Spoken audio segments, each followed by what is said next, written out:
It's cold out here and I feel lonely. I know the time can move so slowly.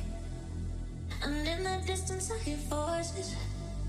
Are they real or are they in my head? I'm lovesick.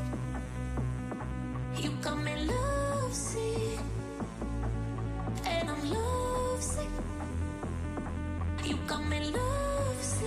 And now I feel alive. Feel alive. Feel alive. Feel alive. And now I feel alive.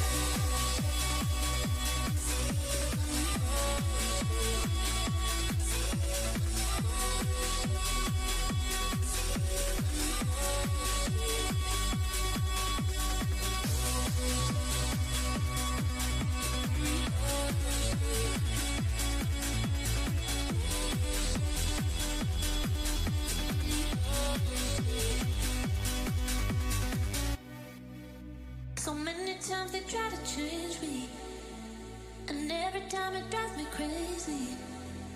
And all the good times we had saved me. Are they real or are they in my head?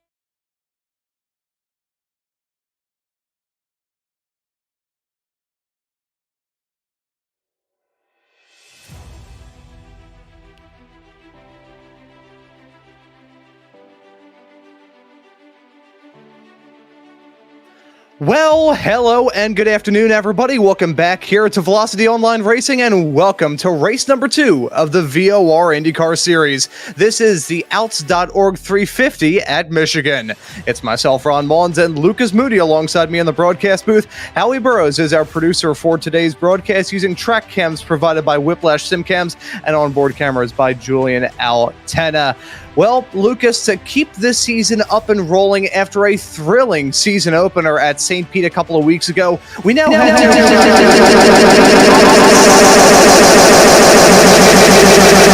track in IndyCar that we unfortunately haven't been treated to in quite some time, but I'm really looking forward to it. I think this is going to be an absolute hoot of a race. Yeah, just north of where I currently am in my awesome state of Indiana, we're headed up to Michigan for the second race of the season, and you said it perfectly, Ron. This is truly a wonderful racetrack for the IndyCars. It's almost like a chess game around here. We're drafting and staying close to your teammates and staying close in Aero to the cars around you can matter more than strategy or raw pace around this track like Michigan. It always provides amazing racing, and it's always down to the wire. The last time I saw a race at Michigan in the IndyCar on iRacing, the winner won by just 1/100th of a second, and the entire podium was just in 1/10 of a second. This always provides amazing racing, and I cannot wait for this race to get started here tonight. Yeah, and this is going to be a hoot to keep this season up and rolling. A wonderful series calendar, 7 rounds to look forward to from a couple of weeks ago on August the 1st, all the way through to Halloween on October the 31st at Gateway. We'll talk about the calendar a little bit later on here in this broadcast. In the meantime, I want to take a quick little gander at your championship points. Amon Law, your race winner last time out at St. Petersburg, able to hold on to that points lead. Ronan Eftink is in P2. Toby Deck rounded out your podium there in 3rd in the last race of the season. A thrilling but also very scattered race, I would say, at St. Pete. Lots of odd situations there, and many of the rookies, all of which from mono competition, well, when it comes to the bottom 3 that you see there, were running up towards the top. However, they were not able to weather the storm. Luke Reed did, and that's why he's currently sitting atop the golden rookie as it stands after 1 race of this season. Before we get too lost up in the action here for this broadcast, I do want to thank the Alzheimer Association for sponsoring this broadcast here in the second round of the championship. The Alzheimer's Association leads the way to end Alzheimer's and all other dementias by accelerating global research, driving risk reduction and early detection, and maximizing quality care and support. Find them online at alz.org. That is ALZ.org. We'll talk about them many times throughout this broadcast. In the meantime, though, Lucas, we're getting right towards the end of this qualifying session. Solo session, 4 laps for these drivers. You got to complete all 4 of them clean. This could be the appetizer, shall we, for what's going to be a very stressful day behind the wheel. Yeah, and I really like this qualifying format that we chose for today's race because a lot of the times, if you're doing solo lap qualifying in Michigan, it can feel really, really stale, and all of the lap times will be almost equivalent due to the fact that this track is completely flat out during qualifying. So the fact that we do have a 4-lap qualifying, that means these drivers, they have to stay consistent 4 laps in a row. They can't waver at all, which is basically, it's 8 miles where they have to be up to their game 100% fully focused the entire 8 miles, which is a much harder task than just turning 1 lap 2 miles and getting it done quickly. This really enables the better skilled drivers, the more consistent drivers, to qualify at the top of this qualifying session, and it essentially removes the variance from this qualifying session. It also spreads out the field a little bit. It'll be a lot less close with the qualifying times because there is a little more variance over those 4 laps. But it does mean the quickest drivers tend to perform much better with these longer qualifying sessions, which is why I really, really like that we have chosen for a longer qualifying 4 laps than just the usual 1 lap.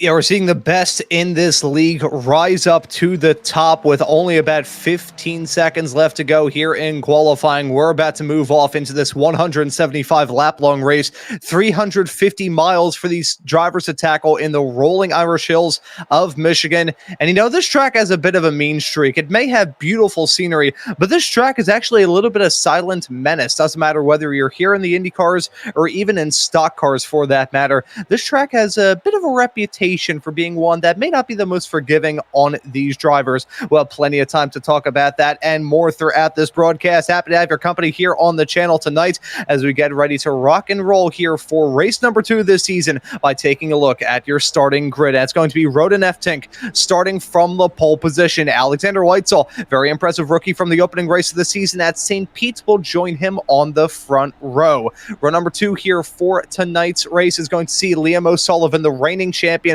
start next to Adam Williams, who was actually able to grab the pole position last time out at St. Pete. Unfortunately, a couple of falling anvils he caught throughout that led him to finishing towards the back, hoping for a little bit of better luck here today. Dylan Bittman, another one of those really impressive rookies from Mono Competition, will start this race on your 3rd row next to Toby Deck from Ardent Motorsports off the back of the podium last time out in St. Pete. Julian Metzner will start this race in 4th. Next to him will be the number 10 machine of Pim Van Gastel. And completing your top 10 here for this race will be Matthias Strauss alongside Andres Vinci. Lucas? Yeah, and starting tonight's race from row 6 in the 11th position is going to be that 44 machine of John Christensen. His outside is going to be that 97 of Sebastian Kinder. Row 7, just behind them, the 39 of James Watson will be alongside the 13 of Amand Law, your current standings championship at the moment. Row 8 is going to hold Katie Pollock, the 42 machine, and on her outside is going to be the 06 of Brian Fiolas. Looking on to row 9, 17th position is going to be Nicholas Carpenter, and alongside him is going to be that 52 of Dan Ench. Rounding out your top 20, your 10th row on the grid, it'll be the 17 of Michael Deach in 19th, and Callum Ford, the 86 machine, in 20th. There's one more car. Julian Olchna will be starting this race from row 11 by himself in 21st position. And Altena, who is looking to redeem himself after the opening race of the season. He was on track for potentially scoring the victory, but then struck the wall as he was exiting the pits. So open for a little bit of better luck here at Michigan today. And this starts off a streak of 3 races here this season, Lucas, on super speedways. We've got this here. We've got Kansas Speedway on September the 12th. And then we head to my version of Heaven on Earth, the Indianapolis Motor Speedway, for this season's Indy 500 for round number 4. We don't get a taste of another road course until round number 5 on October the 10th at Barber. So this is a really packed in oval heavy schedule that we've got here. Yeah, and I really like to see that. I feel like a lot of IndyCar leagues nowadays try to pack a lot of road schedules in, a lot of road tracks. I think a lot of them are like 50-50, 50% roads, 50% ovals. But here at VOR, they love their ovals, they love their super speedways, and I'm super excited to see these high energy, these high speed races that we're going to see over these next 3 races here. You said Michigan, Kansas, and the Indy 500. Of course, going to school in Indy, in Indiana myself, also absolutely love the Indy 500. But today is all about Michigan, and let's see who will come on top after these 175 laps. And when you think about the history of IndyCar super speedway style racing outside of Indy, Michigan is one of the first tracks that pops into your head. Hosted its first American open wheel race of any kind back in 1968, shortly after the track opened. Ronnie Bucknam, a one-time IndyCar race winner, was able to get the job done, never tasted victory again after that. Who's going to taste victory here in race number 2 of the season? Let's find out. We have 350 miles to decide it as a green flag flies and the drivers are on their way here in Michigan. Pretty good start for your field. Drivers already fanning out side-by-side throughout most. 3 wide farther in the back. Drivers already experimenting with 4 wide as they head their way into turn number 1. But it's a dream start. Everything that we needed there from our pole man as we head our way down into turn number 3. Look at the slingshot run from Liam O'Sullivan to try and take the top spot. Gonna sweep around the outside with the Trailer Park Girls and get the move done. Wow, great move there from O'Sullivan. I have honestly never seen that be done at Michigan in the IndyCar. Usually that inside line is so stable, it's impossible to get around the outside, but the O'Sullivan, the number 1 machine, proved me wrong, and now he's going to actually be giving up the inside, and Eveting's going to take that lead right back. So Roden Eveting, our pole sitter, back to the point here after O'Sullivan gave up the inside for that quicker outside line is what he's thinking, but now he's just gonna kind of be stuck here. What I was talking about is this inside line around Michigan is really, really powerful, and getting around it can be super hard without help. So if O'Sullivan can find the help, he might have a chance to get back to the lead, but at the moment he's gonna take his run high. He's got a teammate behind him, but I don't know if it'll be enough. Yeah, not sure if it will, but it is still frantic racing that we've got here in the early stages. Heading our way down the backstretch, formation flying 3 wide. Didn't take too long to see that. O'Sullivan still looking for it here. Ronan Efting still up towards the front. Alexander Weitzel, though, the driver trying to come up to the form. The rookie got off to a really good start. That trio of rookies from Mono Competition were incredibly fast at St. Pete, but after they got involved in incidents, I was worried that they wouldn't be able to find their footing here on the ovals. Well, they're playing me like a fiddle. Weitzel still in the midst of the battle, right now running in second, nearly the middle of 3 wide action as they head their way through turn number 1 and 2 once again, looking for the spots and being bold. Yeah, O'Sullivan still trying his luck on that outside line. He's running all the way high up against the wall, and now he's kind of dropped back down to the middle. Eveting's now up against the wall, searching for clean air. Dirty air is so brutal here at Michigan. When you want to run it, foot down all the way, or foot to the pedal to the metal all the way around the track, it's really, really annoying when you get that dirty air in front of you. It just slows you down. It feels like there's just an elephant sitting on front of your car and you just can't turn it in because it's so heavy. But it's just a lack of air running across your front nose, and these drivers are going to be searching for clean air here today, especially in the corners, because if you understeer just a little bit too much, you can very quickly find yourself in an outside wall and find your race over. But as the time being, Weitzel, that rookie you're mentioning, Ron, still doing a fantastic job holding this inside line and holding on to that first position. Yeah, that he absolutely is, trying to be the Pied Piper of this field at the moment, holding on to that top spot. O'Sullivan going to be in the draft, though, maybe looking to move as they head their way down into turn number 3 and 4. The thing is, like most things in life here at Michigan, Lucas, you have a little bit of equilibrium. With the salty comes the sweet, with the dirty air comes the draft, and that is going to be incredibly strong all throughout this race. There is such a strong pace advantage heading your way around this racetrack, especially down the start and back stretches. You are hauling the mail heading off into these turns. If you can catch even a whiff of a drift in the windstorm, has trouble farther in the back, spinning out of control. That right there, I believe, was Bittman. Yeah, Bittman, I think, just went for a little spin. We'll get the replay right now, but this is Dylan Bittman, that 93 machine. You can see him there. He's a little slow coming through the corner, but he's just gonna slide up a little bit. There was already a car in the inside line. He's just gonna make the lightest tap. Luckily, he kept it out of the wall. Luckily, I don't see any front aero damage, so it might be no harm, no foul here, Ron. Yeah, that could be a slight blessing in disguise, as there you can see the contact. Very lucky that those drivers were able to get away with it without one car taking flight. It's an unfortunate incident there for Bittman, another one of those promising rookies coming out of mono competition, the German behind the wheel of that number 93 machine. It's a very easy moment to have happen there, heading out of turn number 2. Everybody's fighting for different lanes. This is one of those tracks where it doesn't matter whether you're running here in Indy cars or stock cars, you can experiment with what kind of lane you want to choose. But with the yin of having that ability to experiment comes the yang of sometimes finding yourself in the midst of small little bits like that. Drivers merging for the same piece of real estate space out there on the track, and disaster striking right at the worst moment. Yeah, Michigan is absolutely phenomenal in giving us multi-groove racing, especially not only in the IndyCar, but the NASCAR as well, as you were talking about. And actually, we have some pits here.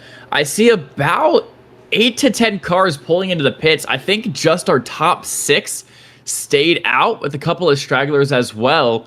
First car in the pits does look to be Roden Eftink, and that 18 machine. And they have 8 tire sets for this race, which makes me think that that drivers here are probably just going to want to take a new set of tires, top up on fuel, and just be good to go in case there is a caution within the next 40 laps or so. And I think Roden will be the first one off pits. He's going to be put all the way to 11th. That means 10 cars stayed out. We had about 11 cars come down pit road.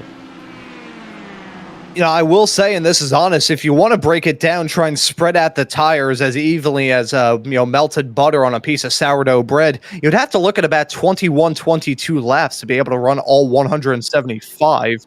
But what we will have to see. One of the main things that's a little bit tricky for these drivers, and could be the reason why they're doing this, is the fact that the track temperatures are absolutely scorching. The ambient temperature is not too bad. You can see there 25 degrees Celsius. That is 78 degrees Fahrenheit. But the track temperature are where it really gets troublesome. 41 degrees, okay, yeah, that's pretty rough. That's 105 degrees Fahrenheit. This track isn't one where it's, a complete cheese grater on the tires, but you're hauling them out going well in excess of 200 miles an hour through the turns here at Michigan. So any sort of adverse tire temperature, and especially track temperature, it's going to turn those tires into unrecognizable black puddles after a stint. Yeah, 105 is a very hot track.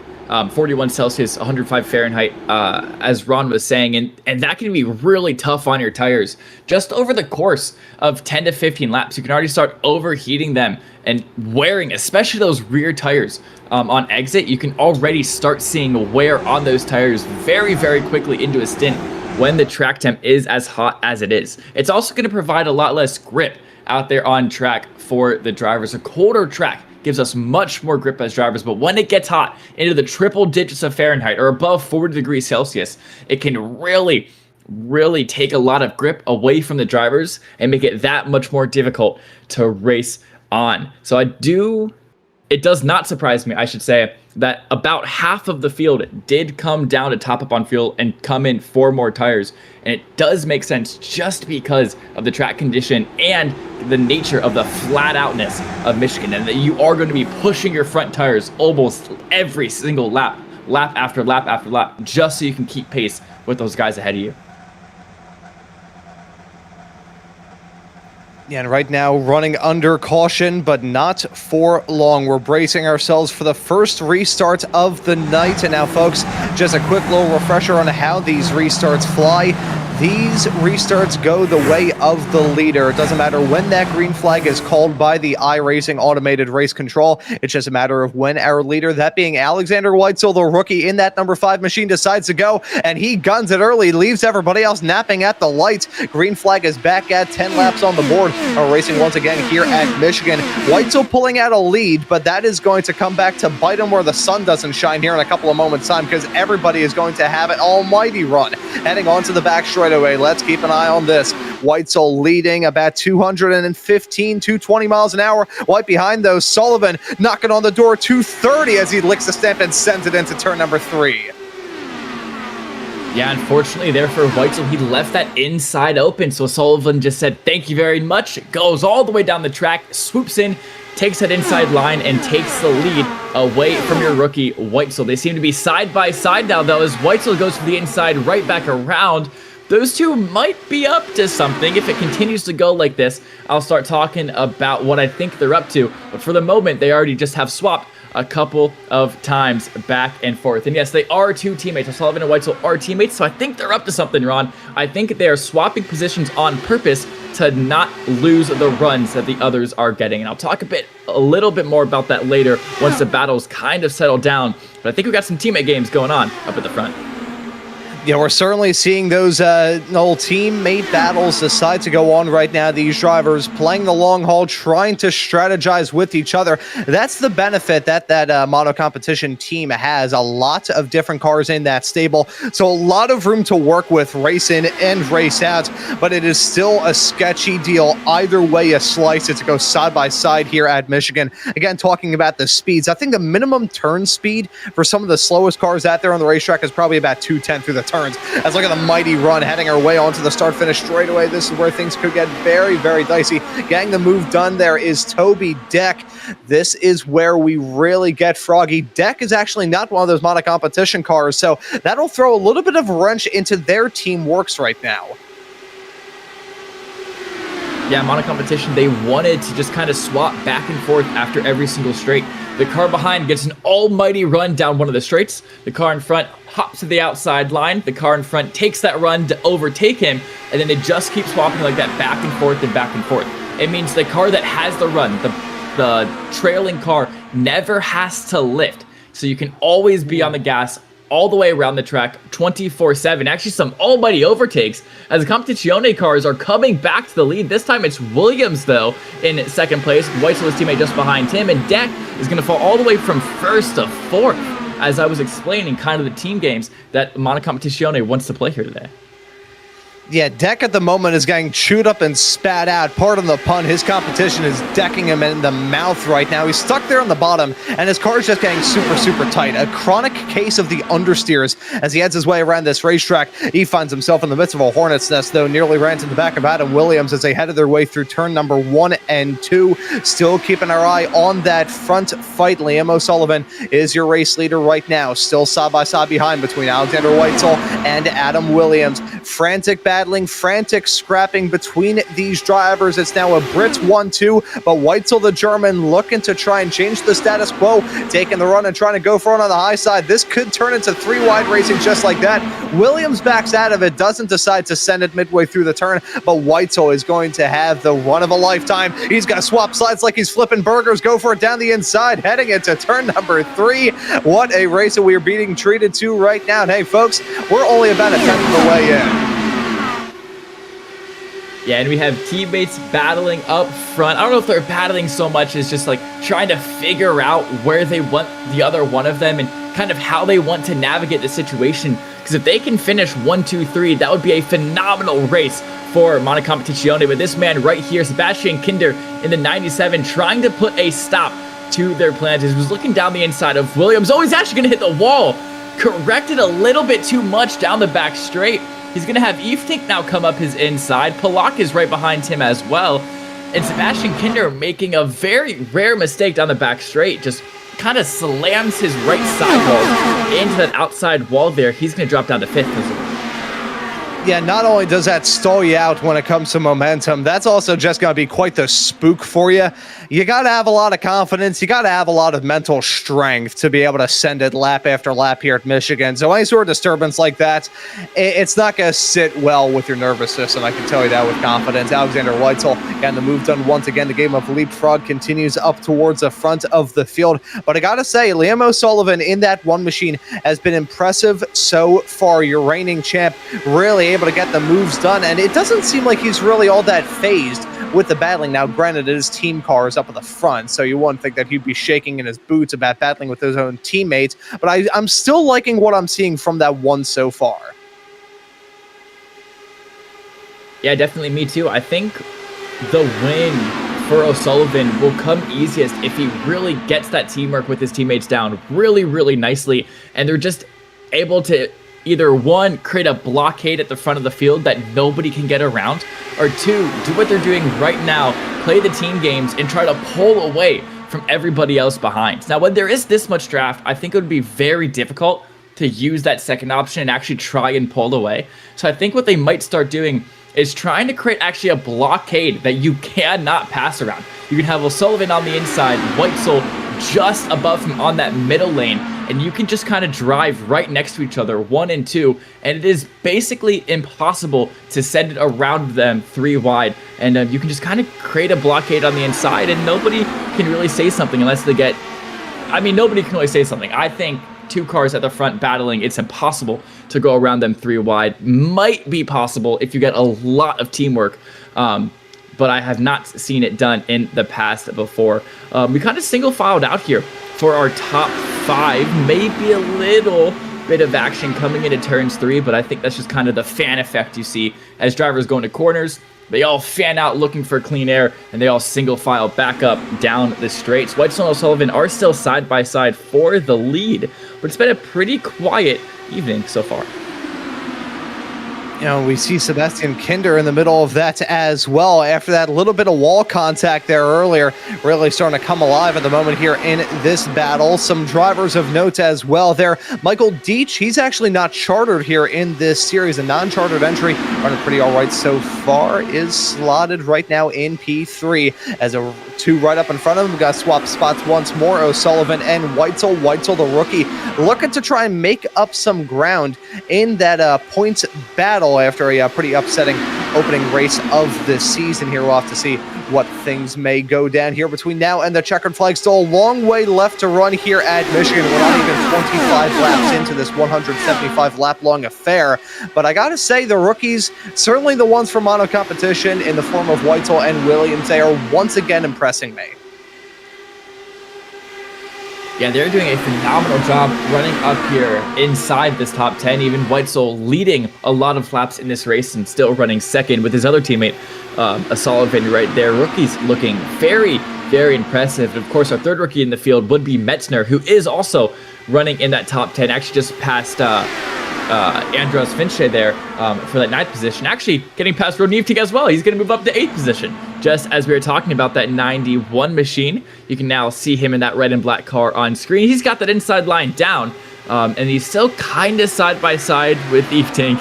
And yeah, there's so many black and red cars here on the field, and those are all your Mono Competizione cars, the same ones you see leading the field right here. But Deitch, now he's going to enter his name into this battle. That's Michael Deitch in the 17 machine. That blue car now is going to enter the picture. He's running up along the outside, as Weitzel and O'Sullivan are now kind of running side by side. What I talked about they should be doing, kind of creating that blockade and making it very, very difficult, very challenging for drivers behind to get around them by sending it 3 wide. Deitch is going to find himself in that position very, very soon here. He's just going to be like, I can't get around, I can't do anything. And that's kind of the whole point here, Michael. But let's see with the 17. Let's see what he might be able to do to the 1-2 of Mono Competizione right now.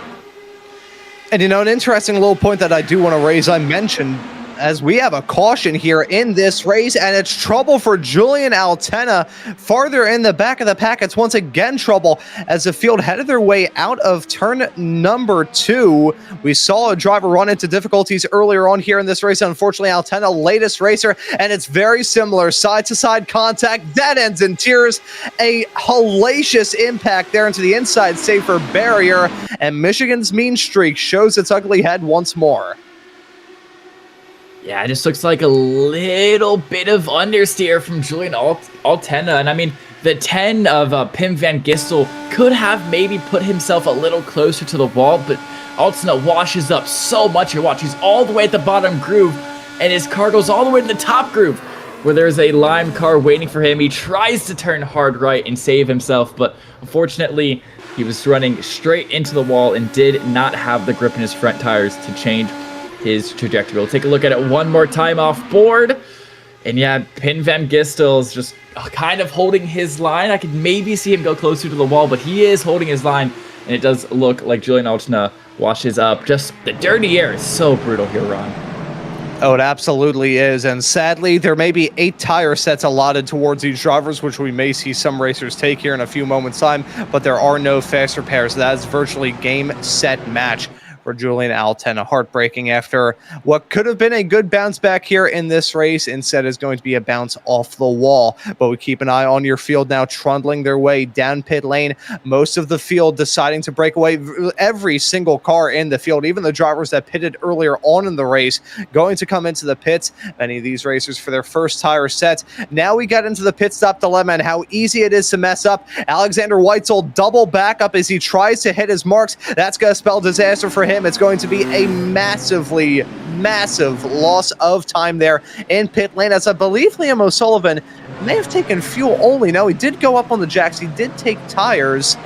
What in the world? I wonder if he only took 2 there. Either way you slice it, it's Liam O'Sullivan exiting out up in front as we take a look to see what happened here with Weitzel. On worn tires, this is such an easy mistake to make.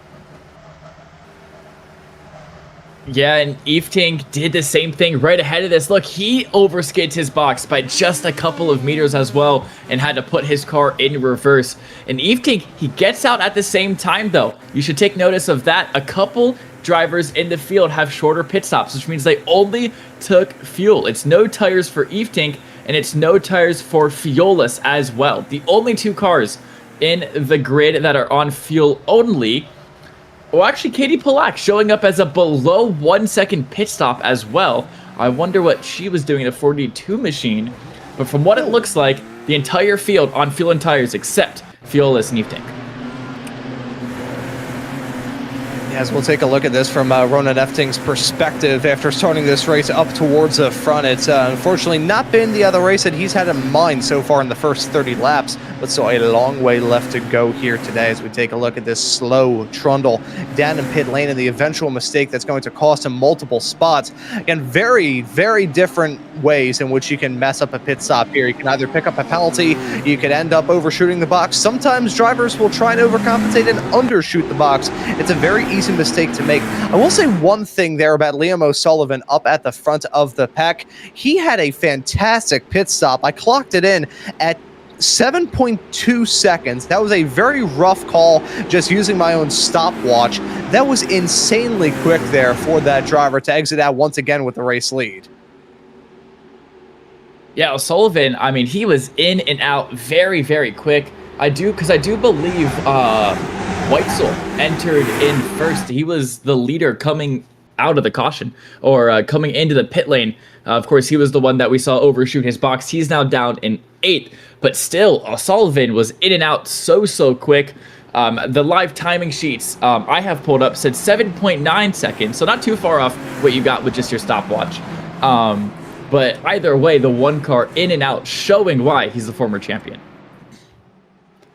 Yeah, I think that may have just been user error on my part there for the stopwatch, but this is also coming from a person that would get confused by a piece of paper that says turn over to both sides on it. So Julian Alten letting us know in the YouTube chat that he is okay. This track does have a mean streak. Many drivers, including Chip Ganassi when he was still a driver, ended their careers at this exact track because of accidents down there in the infield wall. Back to green flag racing and already seeing drivers break out the serpentine heading into turn number 1. O'Sullivan is still your race leader. P2 is Michael Deach in the number 17 machine, but the battling for 3rd and beyond is where it gets really sketchy. Sebastian Kinder, the Frenchman, holding on to that P3 spot at the moment, but Adam Williams is all over the back of him. Same could be said about Toby Deck and Ronan Eftink right behind. 4 cars covered by nothing. Basically can fit them onto the same little sandwich box as they head their way through turns number 3 and 4. Yeah, the battles for this final podium position are really heating up here as Williams has so much company on his outside as Kinder's now going to look for the run around the outside. What can the 97 do here? He's not clear on exit, so Williams is able to run back up the track and no, he's actually going to fall down to 5th, as Kinder is able to hold on to that 3rd position. And now Kinder is looking for the lead here as he's looking for 2nd position as O'Sullivan has fallen down. Deach now has the lead for the first time this race. He's going to tick off 1 lap led for the 17 machine. And now O'Sullivan and Kinder hot on his tail. Yeah, and this is where the fighting starts to get real. These drivers now on fresh tires. These drivers got to be happy that they have grip, but they're going to look to try and use up those tires lickety-split. That's a reason why we see them packed in like sardines as they head their way through turns number 3 and 4. It's frantic racing. Michael Deach is a Pied Piper. Side-by-side racing there for second and third. O'Sullivan getting the run. Williams stalling out. He's going to sink down like an anvil pushed out of a helicopter as Sebastian Kinder going to get a move done. Toby Deck looking for it as well. This is a frantic fight, and now Metzner involved in that as well. Haven't really talked about the racer behind the wheel of that number 91 machine. One of the other rookies, in fact, making his season debut here in this race, but he's looking for a little something more as here comes O'Sullivan on Deach. And what a move there from O'Sullivan, just coming out of the pack, taking his run all the way down the track to the inside the number 1 goes. And this time, by into turn number 1, he is going to be in position number 1. Great move here from your former champion as Liam O'Sullivan now is going to hold that inside line as both Deck and Deitch are trying to find something to get past him. But if O'Sullivan has, O'Sullivan being a former champ, he's experienced in these ovals. He knows how to hold the lead, but I stand corrected right now as Sebastian Kinder goes on the inside and takes it away from him. Yeah, Sebastian Kinder with a mighty run heading down that back straightaway off into turn number 3 was north of 230 miles an hour going for that move. But once again, give me a case of that deja vu. Give me a case of that double vision maybe with side-by-side battling up at the front. O'Sullivan, Kinder swap sides once again.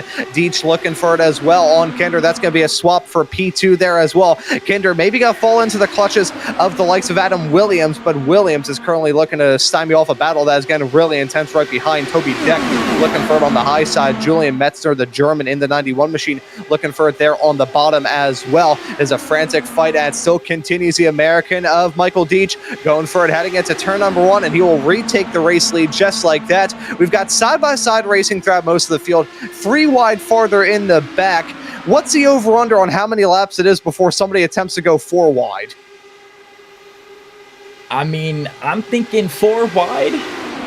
Depending on how chaotic or how aggressive these drivers want to be, I think you could see 4 wide within the next 25, 30 laps here. So I'd put the over-under right at about 27 and a half laps. So we see a 4 wide battle, because especially with how hard these guys are racing each other at the front of this field, it's sooner rather than later we're going to see 2 people want to take their runs.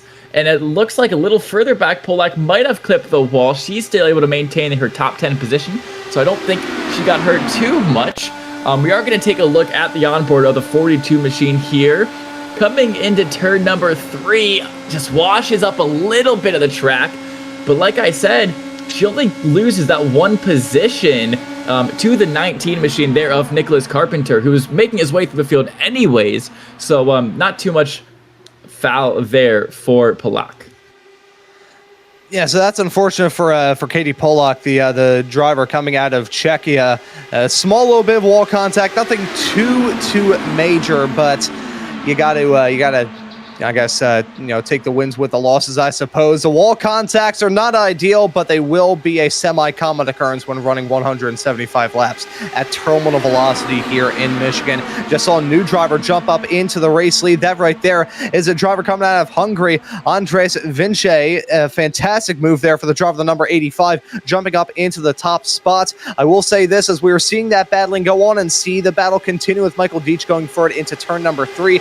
News of a slightly inconvenient variety for a driver that we were seeing battling up towards the front. Sebastian Kinder got a call from the aliens. They wanted him back, unfortunately dropped out to do an upload packet loss. So that is going to be, unfortunately, the end of him competing for a win in this race. Has been able to rejoin the session, but we'll have to hope for some Christmas miracles to even be involved in the fight once again. Yeah, that's a really unfortunate turn of events there for Kinder. He just had that phenomenal move for the lead as well. Now, Ron, he is 3 laps down on my timing screen, about to go a 4th lap down. And yeah, he has reconnected, but by the time he pulls back on the track, he's going to find himself 6 or 7 laps down.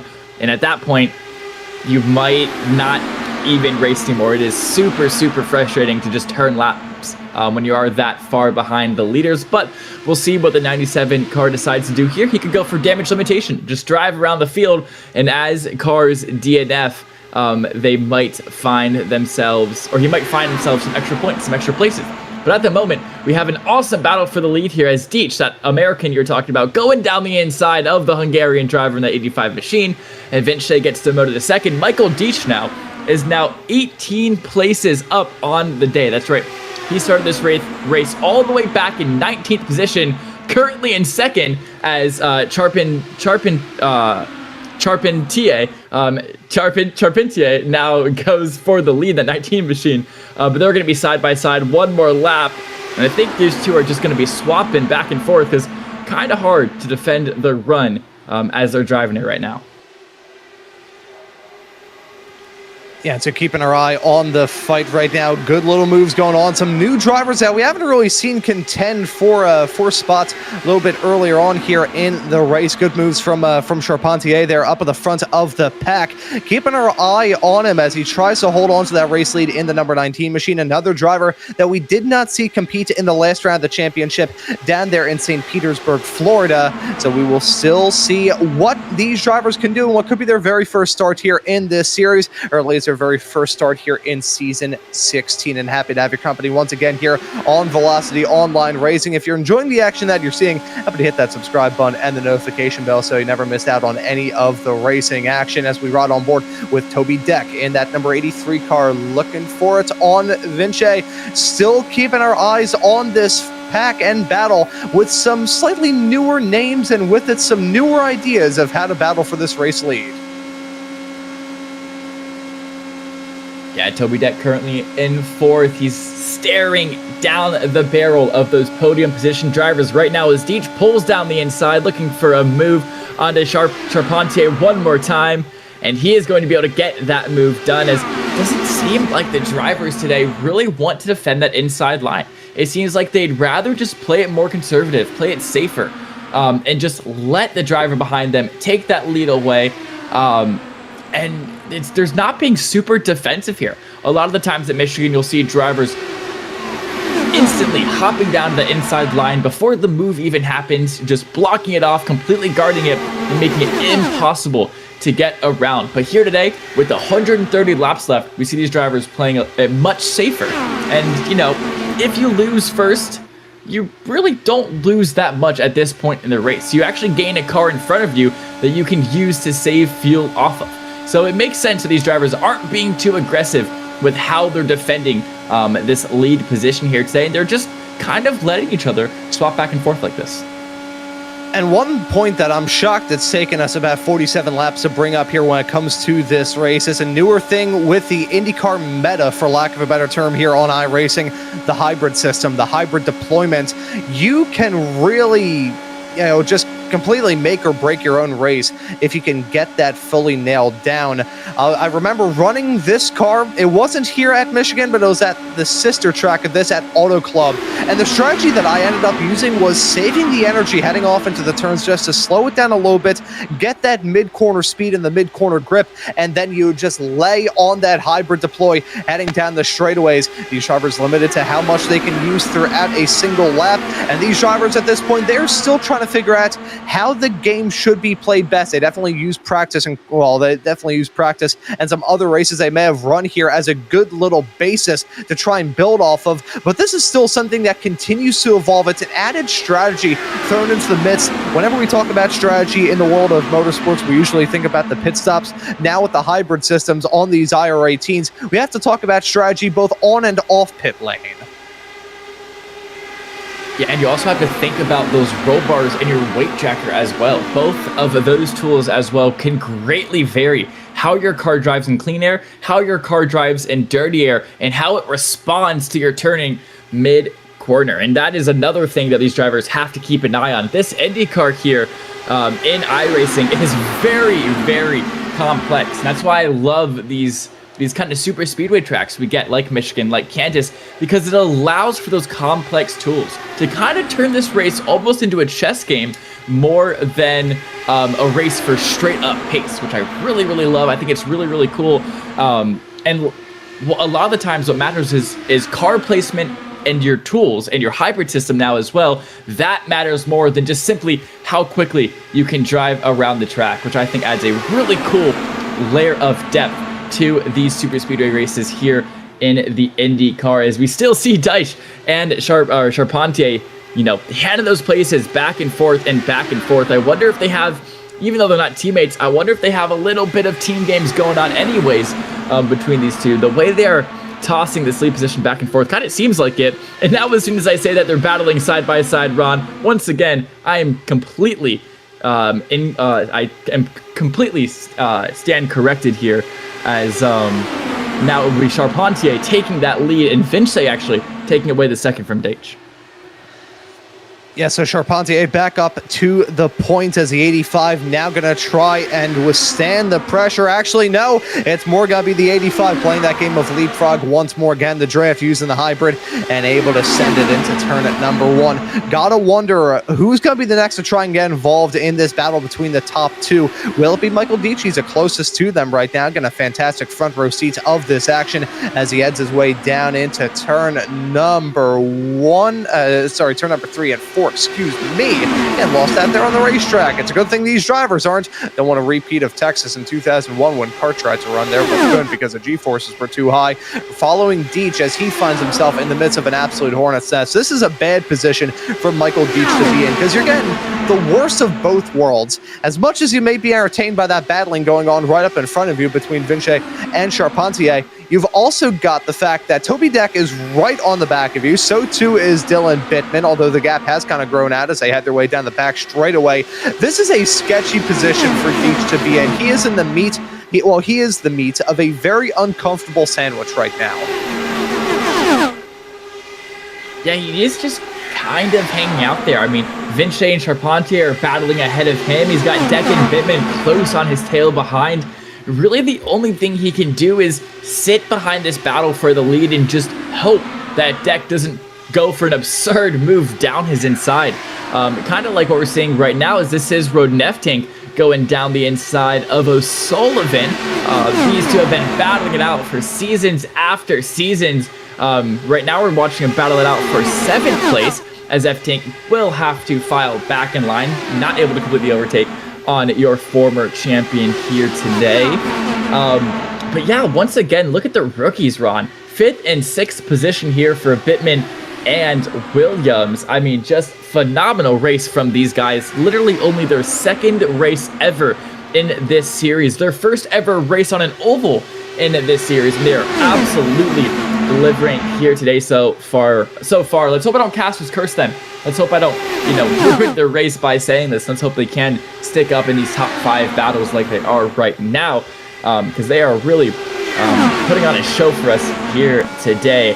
And it looks like I was wrong, Ron. We did not see any 4 wide within the upcoming, or within the past 30 laps. I kind of predicted we would 30 laps ago. I just think these drivers are still figuring out that hybrid system and just still playing it conservative due to the fact that we have 120 laps left in this race. Yeah, no, you cannot get into this race and immediately start running at full speed. It is a marathon, not a sprint. I know that is a consistent racing trope, but true words cannot be said about this race. It is a long one. It is going to be one that these drivers have to try and go through in various different stages. You can't just immediately, bang, hop into it, 100% flat out, all gas, no brakes, shake and bake, do it for Dale. If you do that, you're probably going to find yourself on the wall. You'll have a very fantastic first 50 laps of the race, but you're probably going to end up crashing just like that. So these drivers do have to play it easy, although that got really close, running on board of the back of Nicolas Charpentier's car as he headed his way out of turn number 4, nearly ended in tears between himself and Vinci directly behind. Gotta say, one thing that I do commend and find absolutely awesome about this league is the multinational representation here in this series. The 2 drivers that you see side by side, Charpentier losing out on the race lead, the Frenchman losing out to the Hungarian as they head their way into turn number 1, have an American directly behind in 3rd, a Dutchman in P3, a German in P4, and right now you've got yourself a Dutchman heading into the pits. That right there is Rodin F-Tank. Yeah, Rodin F-Tank, your pole sitter, did not take tires last pit stop, and he is going to want to come down pit lane right now. He was 31 laps into that fuel stint, going to come down pit lane, top up on fuel, get some new Firestone tires. But I think he's off schedule with the rest of the field here because he was one of the only 2 drivers, him and Fuelless, once again, did not take tires on that last pit stop. I think he was getting really, really sluggish, really slow on track due to those old, worn down, definitely overheated tires. So he's coming down pit lane much earlier than everybody else, getting him on a second strategy. And if he catches a caution just right, could be the winning decision here for the 18. Yeah, so although this is one of those races that you have to work up to, and we aren't even at the halfway mark right now, these drivers still trying to angle themselves as best as they can to see who can get the victory at the end of the day. Who's going to be the next to break away and come down pit lane? I have a feeling it'll be one of these top 5 cars, because I'm not sure about you, Lucas. It could just be my underlying anxiety problems, but I look at this top 5 battle, and it feels like my bones have been soaking in vinegar. I just feel deeply uncomfortable within my true self looking at these cars. It is a terrifying prospect seeing these drivers go side by side as often as they are. There's a lot of momentum, there's a lot of run, there's a lot of tension and anxiety in this pack. I feel like if it were me in this top 5, I would break away, get my hand out of the blender before somebody plugs it into the wall. I mean, yeah, very, very fair point. These drivers are being not like aggressive per se, but they do love going side by side with each other, especially these top 2. They seem to trade positions basically every lap. They trade positions so often to where I can't tell if they're doing it on purpose or if that is just the insane run they're getting at this track. But at least for me, last time I raced here at this track would have been just about 10 months ago, and we were running 2x2 about the entire top 10. So I'm kind of used to this this hornet's nest, everybody under a blanket kind of look of IndyCar racing here, especially at Michigan, because at least before the hybrid system was introduced, I don't know if that is what made this change, you would be able to run 2x2 so deep into the pack and so easily that almost the entire race felt like a Daytona 500 in a NASCAR, except for an open wheeler where the slightest bit of contact will ruin your race. It's very sketchy, very, very tense, but it can be really, really fun as well. And again, talking about the mean streak that this track has through the years, I mentioned that Chip Ganassi, unfortunately, his driving career pretty much came to an end after a severe accident he had here back in the 80s. He is far from the only driver who's run into trouble like that throughout the years. As Michael Deach breaking away to come down pit lane. That list includes the likes of Emerson Fittipaldi, Danny Sullivan. Parker Johnstone ended up having a pretty nasty crash here, nearly escaped death after a bit of car ended up striking his helmet, was able to escape uninjured, but decided to call it a career after that season came to a conclusion in 1997. Michael Deach, as I said a few moments ago, down in pit lane, finally ends up in his pit stall. Have one more driver slow. That's Nicolas Charpentier coming into the pits as well. So we're starting to see these drivers slowly but surely break away into the pits. It's a slow trickle right now, almost akin to a leaky faucet, but I'm waiting for a matter of time before it turns into a full-on monsoon. Yeah, let's see when that leaky faucet starts getting turned on, running fully, and we start seeing a whole host of cars making their way down a pit lane. It has been 38 laps since that caution started, and since the last time these drivers made their way down pit road. And I think the drivers still on the track right now are going to extend their fuel life as much as they possibly can. They're not trying to hit a certain number. They're not trying to hit a certain fuel or tire wear, anything like that. They're just running their tank until it's absolutely dry and then coming down into pit road, which, with what we've seen so far, the 3 to 4 cars that have already made their way down pit road should happen very, very soon. And with how Vince is running off of the track, he is going to be the next one down pit lane as well. Your Hungarian in the 85 is going to be the 5th car to make this scheduled stop. But still, we have 10 cars racing on the track, all within about 2 seconds. And he was not alone in that call. Dan Ench and Callum Ford also breaking away and coming into the pits. Liam O'Sullivan saying that he will be the next. He will be coming into the pits from second here in this race. He will likely be joined by Pim Van Gastel and Julian Metzner, keeping our eye on when these drivers do break away and decide to call it a stint and come down pit lane. O'Sullivan running that very thin run down on the apron all through turn number 3 and 4. It's a sketchy approach into the pits, but these drivers have got to hit their marks. Any sort of pit lane penalty is going to spell disaster for these racers. I see Toby Deck is the next to come down pit lane along with Matthias Strauss. Yeah, as well as Pim Van Gastel, Liam O'Sullivan as well. So more cars now making their way down pit road. This stint has now been going on for 41 laps. That is when these drivers called it quit. I think that some of the drivers that have been running in the pack the entire time, they could have been done a better job fuel saving, and they can actually stay out on track a little bit longer. And there is the rest of the field coming down pit lane right now. Bittman, Deck, Strauss, Watson, and Polak. So another 5 cars making their way down pit road. But drivers like Amand Law, Adam Williams, John Christensen, still, those 3 drivers have not come down pit road yet. But here comes the 13 machine for Alternate Autosports. He is going to make his way in, and now just 2 remain. And as we see this car of Amon Laws try and get it woed up in time, big puff of smoke as he locks up the wheels, joined in the pits there right behind Christensen will stay out here in this race. Amon Lal into the pits, Williams coming down pit lane here as well. Lal running the alts.org car, and once again want to thank the Alzheimer's Association for sponsoring this race here, the alts.org 350 here at Michigan. If you want to learn more, head to alz.org. So keeping our eye on these pit stops. One last call. It's John Christensen coming into the pits from the race lead. This will, in all probability, give it back to the drivers that have already come into the pits. Ronan Eftink running all right as it stands right now. Christensen finally hitting his marks. And I will say here, Lucas, I'm honestly shocked that we have seen no penalties throughout this run.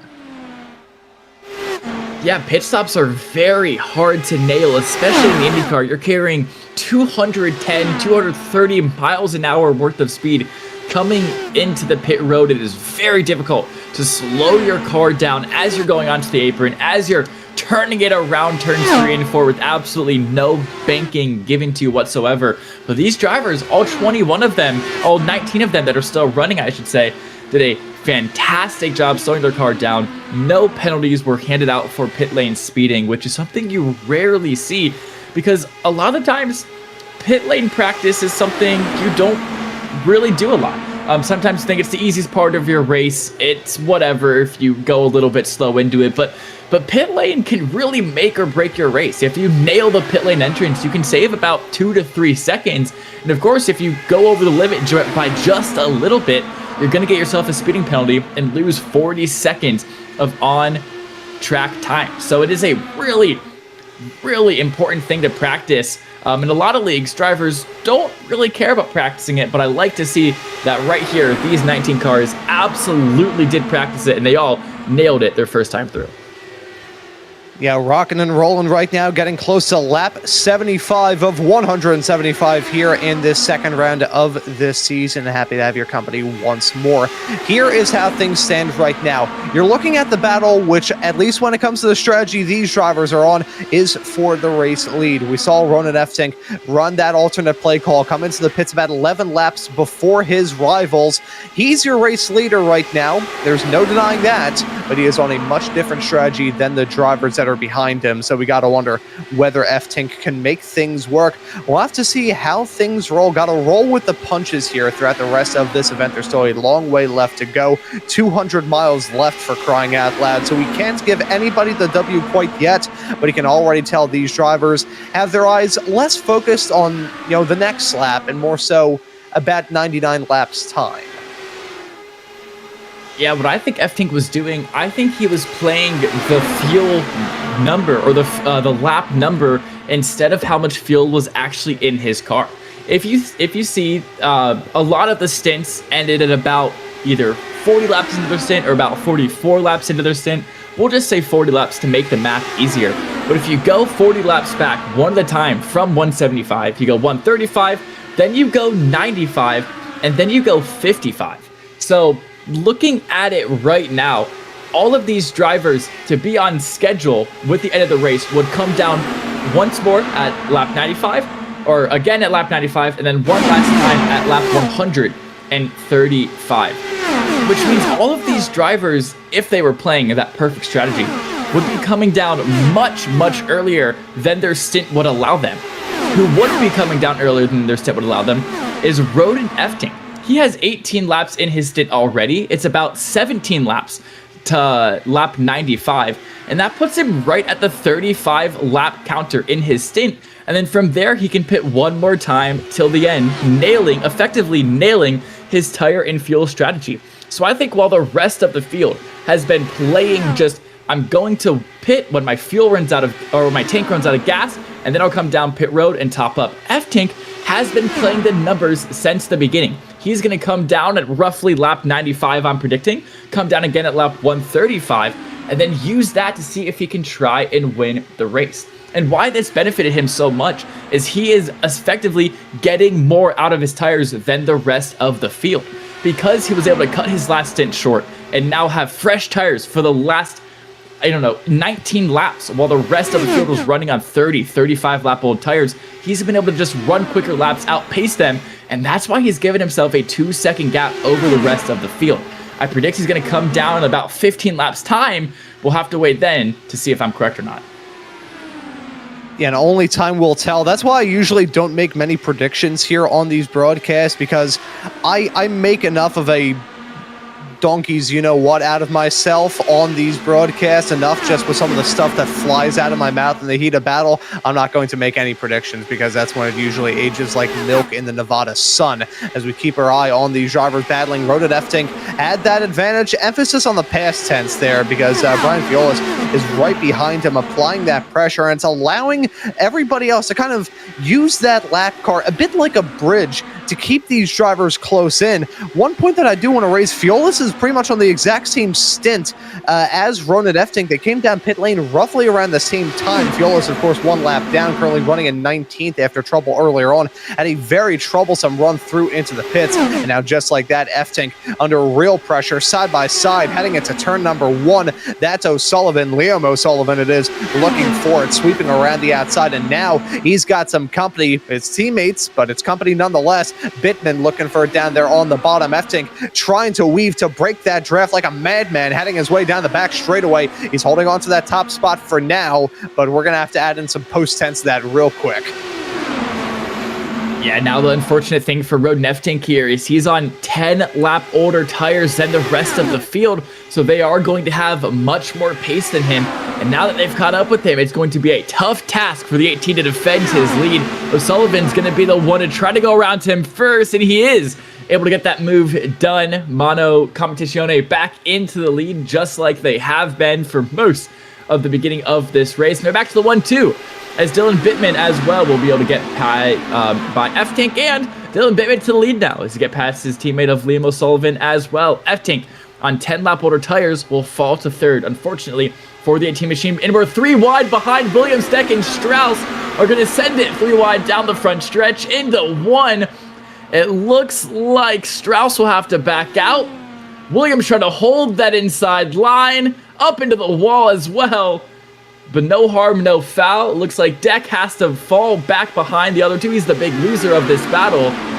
And it looks like Strauss the big loser of the battle, excuse me. And Williams gets that 4th position. Yeah, so still making it work. These drivers still battling as if every single lap is the last, but it has been a clean run so far here in this race, as once again, swap of spots. Liam O'Sullivan takes it once more from Dylan Bittman heading into turn number 1. These drivers, these rookies, really looking for a good run here in this race. But I do want to talk about the action a little bit farther behind. Brian Fiolis in that 06 machine. The pink car kind of sticks out like a sore thumb to some. I personally love the color pink, as we are under yellow. I was worried about some trouble breaking out around him, as I believe that may have potentially been what did it. The yellow flag is out, going the third time here in this race, right as I was talking about things running smooth. Fuel is farther up the road, trouble behind as, oh my goodness me, we have an even harder impact than the one Altena had earlier on. Yeah, big contact into the inside wall there. She just barely brushes the right side of her car into that outside barrier. Bam! Massive impact into that inside wall. Just the slightest bit of understeer can really catch you out. And it is so tiny, the contact. She tries to recorrect and unfortunately just not able to save it in time. And just like Altena about 50 laps ago, her car was on direct course for that inside wall coming off a 2. And once that happens, the inertia, it's already pointed in that direction. Really hard to save it at that point. And that's going to be our third retirement of the night. Yeah, and they're not dropping like flies, but they certainly are dropping as we now get into this stage of the race. Under yellow, for one of very few times throughout this event, it has been a very smooth run here for race number 2 of 7 here in this season of VOR IndyCar Series action, as we have got the field breaking away and coming down pit lane. Well, when I say everybody coming into the pits, I believe we may have had some stragglers to stay out there, breaking away from the norm, deciding against a pit lane call, and that could be very fascinating indeed. These drivers looking to find themselves on good form. I believe it was Callum Ford who we see out there and Brian Fiolis. I believe Ford is just now getting the wave around. Fiolis, I believe, may have just picked up the lucky dog potentially. He will be back on the lead lap certainly once he comes around and has these drivers exit the pits. Speaking of, it's a good moment for Ronan Efting to be able to flatten out the strategy, but he's going to exit out in third as Bittman comes out with the race lead. Yeah, good job from the rookie there. He's in and out of his pit box in just 8.083 seconds. One of the quickest on the field. We have a couple of 7.9s. And actually this time by, every single driver took fuel and tires. None of the drivers came down for only fuel. It is 4 fresh tires for every single driver on this grid. And yes, very good news for both Callum Ford and Brian Fiolis, because they're staying out initially. I believe Callum Ford caught the lucky dog, and now Brian Fiolis should catch the wave around because he's in between the leader and the pace car. So it looks like both Fiolis and Ford are going to be back on the lead lap and back in contention for winning this race by the end of lap 175. Yeah, and drivers looking to do everything in their power to put themselves in a good spot to try and win this second race of the season. The first of a trio of big super speedway races to come here in this championship. Once again, happy to have your company here on Velocity Online Racing here tonight under this third caution. Do want to let you know that Velocity Online Racing delivers professional iRacing broadcasts, providing an authentic race day experience.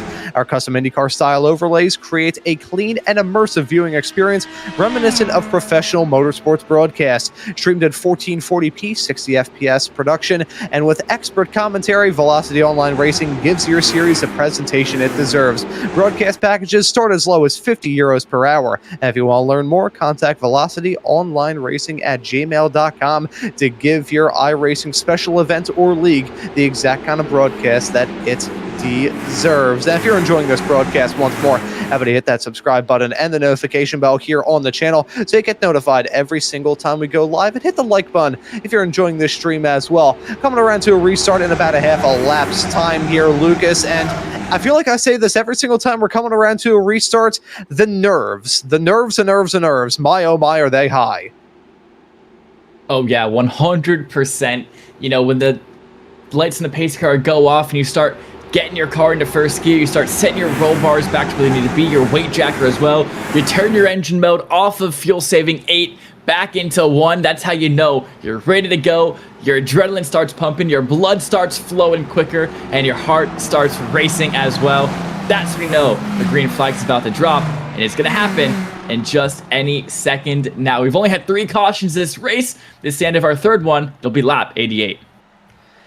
And hoping that we don't summon a 1996 US 500-esque start here. Nope, we're good, although it was a little bit wiggly there farther in the back. I nearly brought that into existence. Thankfully, I didn't. We are clean and green as we head our way into turn number 1. Dylan Bittman, your rookie top runner as it stands right now, is your top runner point blank period, but his teammate of Williams going to look for it once more. Point that I do want to raise talking about the rookies quickly before we really get into the meat and potatoes of this restart. Our golden rookie from the last race of the season here in this championship, Luke Reed, not here today. Yes, unfortunately, Reed, one of our rookies, not able to make it, but the other rookies still doing really good in the field, as currently Bittman running first, Williams running fourth as well. And this top three is still a very, very close battle between Bittman, O'Sullivan, and F-Tank. I mean, O'Sullivan and F-Tank, I feel like have just been battling it out so much this race. I know when I've casted VOR races in the past, it's always those two names battling it out for the top spots as well. Good to see them back at it here in the next season of VOR. It's only the second race, but you can already tell the rivalry between the 1 and the 18 is still very much alive as Bittman and O'Sullivan go for a little bit of place swapping.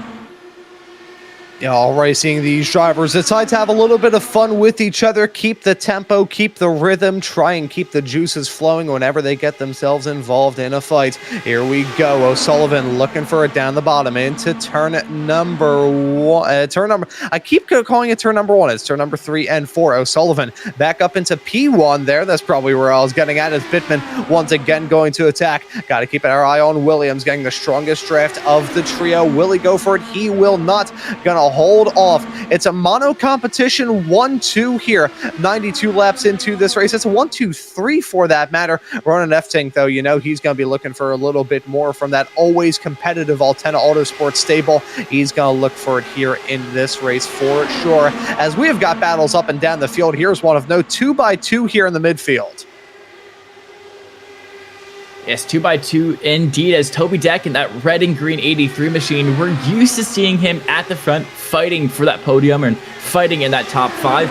Unfortunately, he has been cycled down to the backside of this top 10 due to the pit stops, and he's having to defend very, very hard to try and keep himself in this top 10. He's got very quick drivers behind him. Michael Deitch as well, we've seen lead many laps this race, but right now he's got Deitch.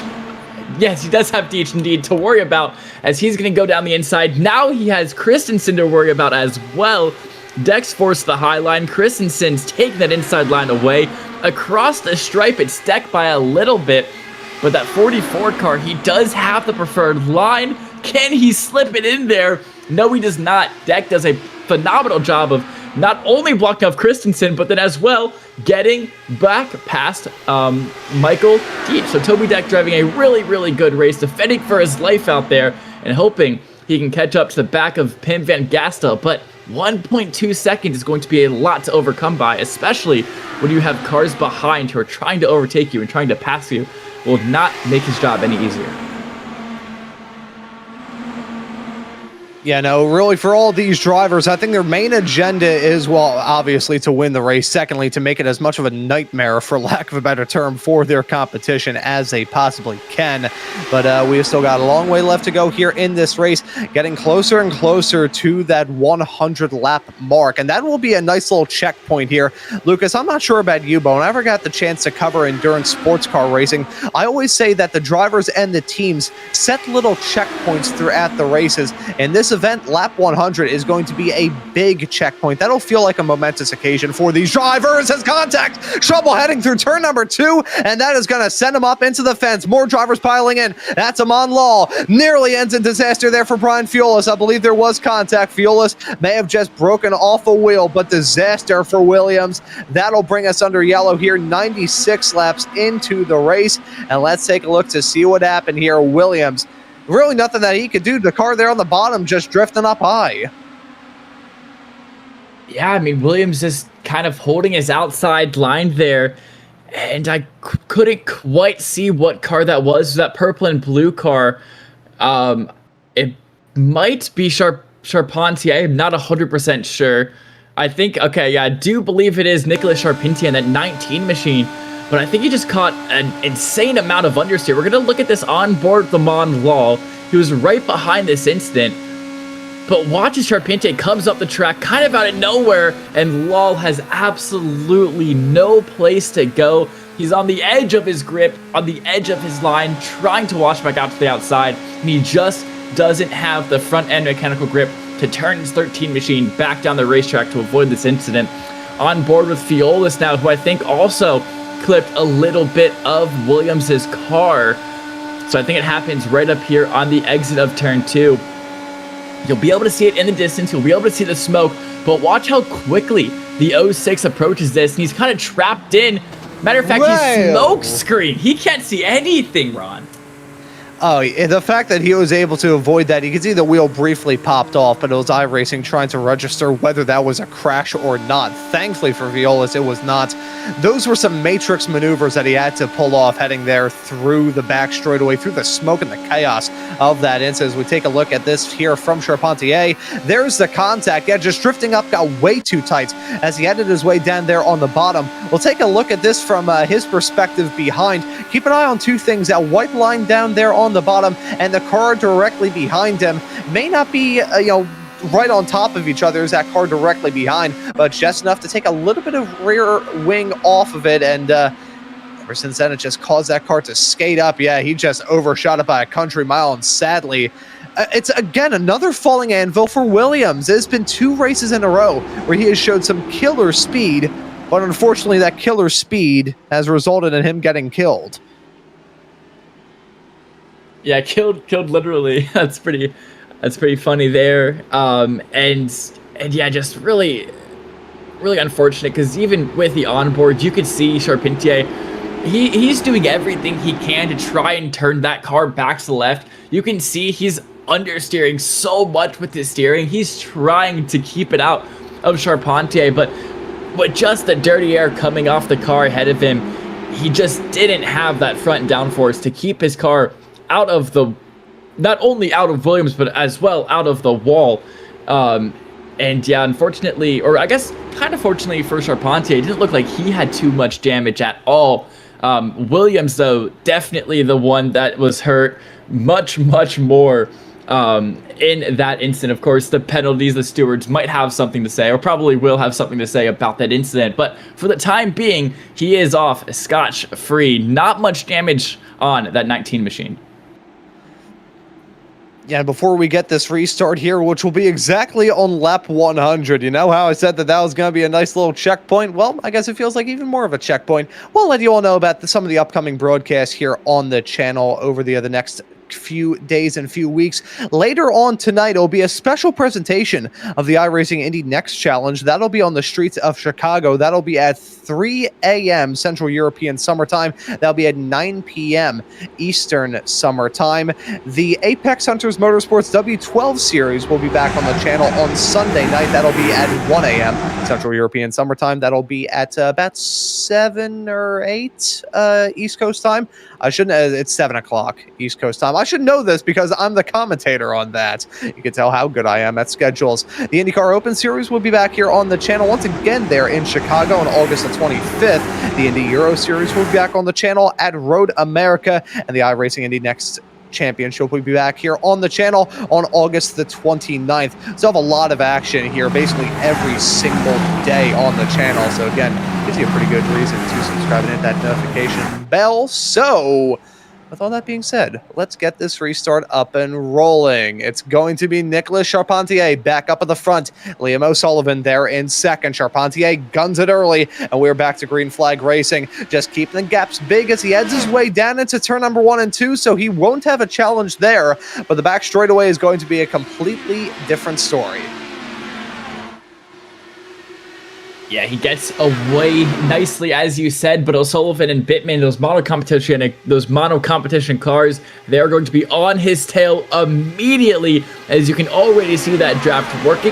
That gap coming down from 0.3 of a second on the restart to now just about 2.5 tenths of a second, just within one straight away. By the time they get to turn 1, I reckon that O'Sullivan will be right on the rear side of Charpentier here. And he really is close. He's going to try to go to that middle line, searching for clean air. His teammate Bittman's going to look for the high line for clean air. But all things said and done, Charpentier is doing a really good job leading so far and keeping that gap, above 0.2 of a second, which is not easy at Michigan. So good on the 19 machine for running really smooth laps around here so far and keeping O'Sullivan a decent bit behind him. Yeah, managing the gap right now, really putting together a good drive is Nicolas Charpentier. What a statement it would be to say, hey, look, I'm here for my first race this season. You show up at Michigan, of all places, which is, it's not even like throwing a child into the deep end of the pool. That's like throwing an infant into the icy waters around Antarctica and, still coming at it on the other side, smelling like a bed of roses. That's what Charpentier is looking to do right now. The Frenchman has been a consistent force up towards the front ever since he got there. I'm not sure if he's going to look back as we get into the final 74, now 73 laps of this race. I think the main challenge that he will have is that duo of monocars right behind. You got Liam O'Sullivan running in second and Dylan Bittman there in third. The teammates, you got to wonder how much they're going to work together here as we go throughout this race. The reigning champ and the rookie, how well are they going to be able to work together? That is the question that we need to ask ourselves as we get into the closing stages. Yeah, let's see if that teamwork is able to surmount this lead that Charpentier is starting to bring out over them. It's now just gotten to under 0.2 of a second, which sort of has me thinking that O'Sullivan and Bittman are trying to close that gap as much as they can. But it is seeming to be much more difficult than we've seen earlier in this race, which either has me believe that O'Sullivan is, purposely saving field, not going for moves, or Charpentier is just doing that great of a job. Oh my gosh, 3 wide, almost 4 wide here, back in the pack. We have Watson all the way on the inside, looking for some spots. He's going to move up into 7th. Deck and Christensen and Deitch are going to be the big losers of this one, as 3 wide, even 4 for a second, is going to result in Strauss picking up a monstrous amount of places, and somehow all cars pointing in the right direction as Deck hits the wall. Oh my gosh, that was out of nowhere. Yeah, Deck getting decked on the top deck there. I'm sorry, that was a softball. I had to swing at all 3 of those. He's still in the midst of an absolute hornet's nest, though, so this could very easily end in tears in the blink of an eye. And thankfully for him, it didn't end in tears just like that. There you can see him just drifting a little bit high. There's a contact, and oh my goodness, be that cutback down there as he nearly merged into V1 with the number 44 car of Christensen. That was the Code Brown moment right there. You take a look at it. Oh my goodness me. I'm going to have nightmares just being here in the broadcast booth looking at the replay of that. Can't even imagine what monstrosity has now gone down with Toby Deck's fire suit. Yeah, that is cleanup on aisle number 83 right there, as very, very close moment with the 83 and the 44 of Christensen there. Toby Deck does lose about 2 positions off of that, though, so unfortunately that moment did cost him a decent bit of position. Just, whoa, down the track goes Andres Vince, looking for the move now onto, I can't quite tell who that is, but I mean, that was a very, very quick move there from the Hungarian driver. He's going to be looking for the inside of, that is, I think it might have been actually F-Tink coming down the track looking for Van Gastel. Oh, it is. This is, so it's Vinci and F-Tink both on the inside. And I think, yeah, no contact, but I think it was down the back straight. Yeah, here it is. Yeah, it's Vinci down the inside of F-Tink, looking for that 5th position. And Vinci is now settled in to position number 6. F-Tink just in front of him. But I can tell those two really want to battle it out here. A lot of aggression being shown already. We did get our 4 wide moment, Ron, although it was just for a brief second. I would like to see if we can stay 4 wide for a little bit longer, hopefully later on in this race. I'm not sure if you have a death wish on these drivers or not, but I want to see that 4 wide racing as well. We've already been 3 wide for so long that, hey, may as well experiment with 4 wide. Now 5 wide, no, let's try not to do that, but I'll take 4 wide over 5 wide every single day of the week. We've still got some frantic battling right now as these drivers look to play slingshot with each other. That's basically what we've got going on right now, and these drivers have been able to put together a pretty lengthy stint as it stands right now, so gotta wonder when we will potentially see ourselves with another pit cycle here, Lucas. We always think, oh yeah, those pit stops are a long, long way away, but they come up on us rather quick. It's like an insurance renewal. Yeah, I remember that that that window is going to be about 40 to 44 to go. So in about 26, 22 laps time, I think we'll start seeing some pit stops here. And every single driver on track, besides Nicolas Charpentier, can actually make that window pretty easily. However, Nicolas Charpentier did not come down pit road during that last caution. He was the only driver to stay out. He has been on this fuel stint for 24 laps. So he can only make about 16 to 20 laps.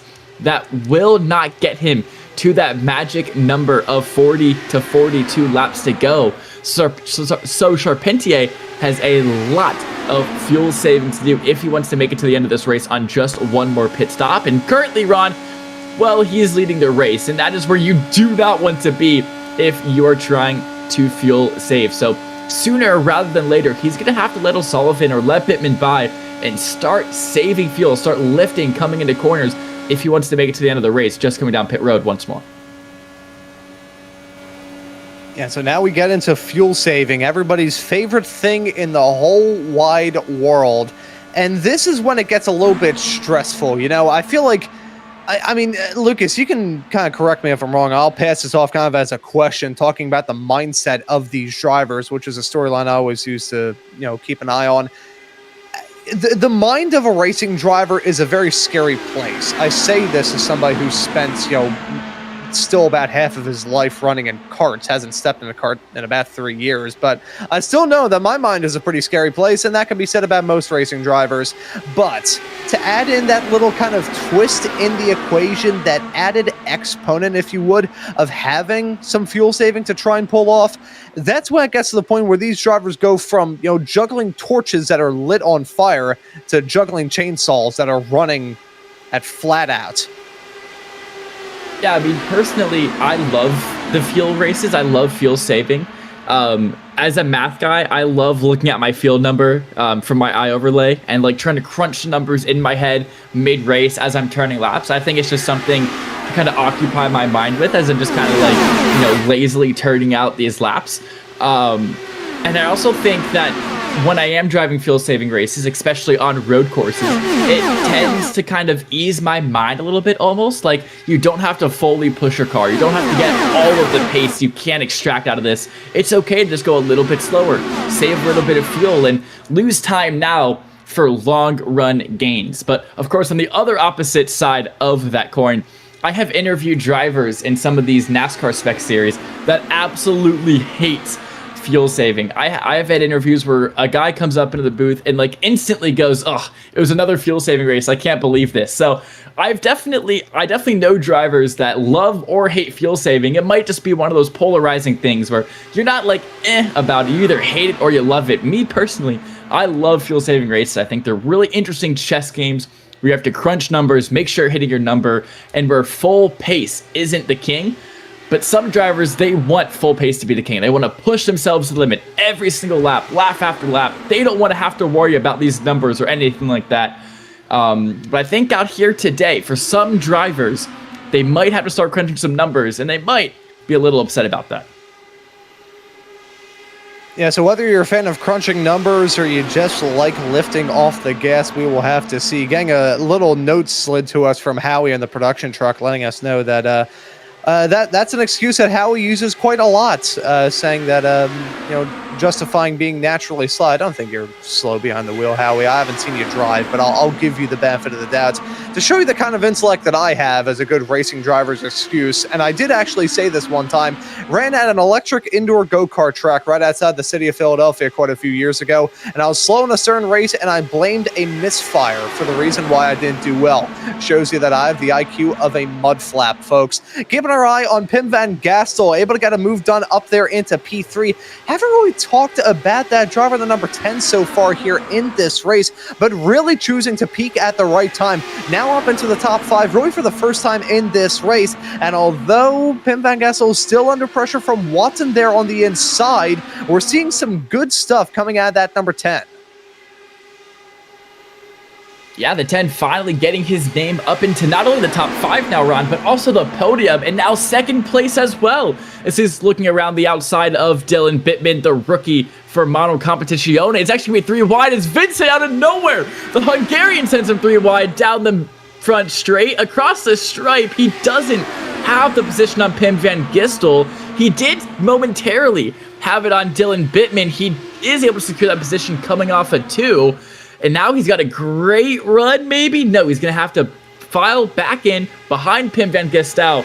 But great move there from Andres Vinche. He is going to claim that final podium position with 56 laps to go. But he's looking for more. Down the inside of Van Gistel he goes now. And by the time they get to the exit of the 4, he's not clear. Van Gistel does a great job of holding his lime green machine around the outside. And in turns 1 and 2, they're still going to be side by side. But unfortunately for Vince, he's got that dirty air off Charpentier in front, but it does not matter. He's going to have that move anyways. He's going to move up to second. It was a little bit close for a second, but Andres Vince, it will get it done.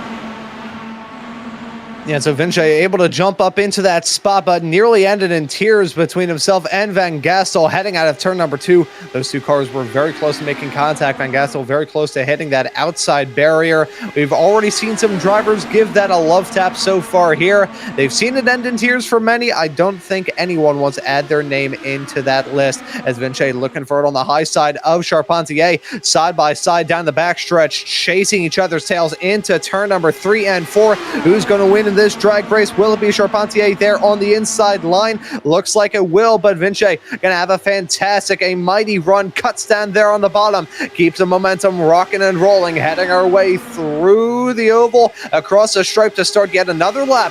Vinche looking for it down the inside. Charpentier gonna try and keep that momentum rocking and rolling, with Van Gistel having to chase the tail of F-Tink there as well. Those two drivers starting a battle here for third. Vinche able to take the spot, however, it is going to be short-lived. Charpentier maybe gonna look for it heading into turn number 3, thinks better of it, but still keeping some clean air on that front nose cone. Yeah, and don't forget, Charpentier is on 11 lap older tires than the rest of the field here. So not only is he going to be driving at a much slower raw pace than the rest of these guys around him, but Ron, he's going to come down pit road in about 4 to 6 laps now. He does not have the fuel to be racing as long as these other drivers do. And unfortunately, if he doesn't catch a caution, he is in a very, very rough spot fuel-wise. Like, I'm gonna be completely honest, he will not be able to make it to the end of this race on just one more pit stop unless he's able to catch about 2 to 3 cautions in which he can fuel save under. He's really got to just get behind Vinci now, sit behind him, and just lifting and coasting and holding in the clutch in the middle of these corners if he wants to make it to the end of this race with what we've seen so far. So I think second place is exactly where I would want to be if I was Nicolas Charpentier right now. If I was the 19 machine, second is absolutely perfect. I'm still up in the race. I still have great track position. I'm still fighting for the lead effectively, but I'm also not the lead car. So I can use the draft to save fuel into the corners, lift heavily going into the corners, and not have to worry too much about fuel saving. It kind of happens naturally when you fall into the draft, and I think he is going to pull it down into pit road right now with 50 laps to go. And like I was talking about, Ron, that is not near the magic number of 40 to 42 laps you can go on a fuel stint. Yeah, and so he'll need one more splash and dash. Unfortunate there for Nicolas Charpentier. That will be necessary for him to try and make it through to the finish. I usually say this in reference to tire wear, but I'll say it once again when it comes to fuel saving. Fuel saving is a bit like rabies. By the time you realize that something has gone wrong, it is already too late. So these drivers right now try to do everything in their power to make sure they stay on agenda, make sure that they don't miss any beats, because it is so easy to get lost up in the red mist, get lost up in the heat of battle, and find yourself all of a sudden diverting completely away from the way you wanted to try and tackle this stint of the race. If you can't get that fuel number, you can really forget about a chance of winning. Charpentier gonna need a miracle, probably gonna need a caution to bounce back from that. I believe he just now exited the pits in that number 19 car. He's currently the only driver 1 lap down that's still running out there on circuit currently. Amon Law, we saw run into trouble earlier on. Williams a case as well. So he's going to be the first to break away, and nobody responding in the laps after. I just think that he was running a little bit too hard. It's like the case of Icarus flying too close to the sun and melting his wax wings. Yeah, I love that analogy there with the fuel saving, because that's really, really true. You really need to get ahead of your fuel saving and do a little bit each lap. You know, fuel saving 2 laps over a 40-lap stint is pretty easy. And with just a little bit of lifting and coasting into every corner, you can very easily get that done. However, saving 2 laps of fuel in 10 laps is basically impossible, and you're going to need to be map 8, lifting, clutch in every single corner, and it is really difficult to do. So yeah, just like Rabies, Ron, it is really good to get ahead of your fuel saving problem and not save it all for a couple of laps, but do it slowly and carefully throughout your entire stint. Unfortunately, I don't think Charpentier knew that he had to fuel save at the start of his stint, so by the time it did become a problem, the only thing he could do was pull his 19 machine down a pit lane like he did here, and now just kind of hope and pray that he can make it to the end of the race, that he can make it 49 laps on just 1 tank of fuel. It's going to be very difficult, but I guess it's not completely impossible if you do enough saving. Anyways, your top 3 right now looking like Andres Vinci, Pim van Gastel, and Roden F-Tank, as these 3 under a blanket right now fighting for that top spot. Yeah, and still keeping an eye on this frantic battling up here at the north end of the field. These drivers going to try and battle as tempered as they can, as they still try and hit the fuel number that they need to try and contend for the race win here in this second round of the championship. But you know, they're racing drivers. They're not going to be able to take it easy for the rest of this race. Still about 45 laps left to go. Right now, we're at the point where if there were a yellow to come out between now and the end, which we cannot rule out, it's Michigan. There's falling anvils aplenty here.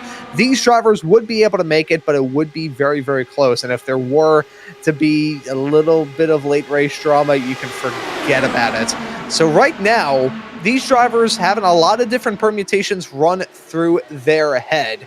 They're wondering, okay, what do I do fuel saving? What do I do when it comes to the pit stops?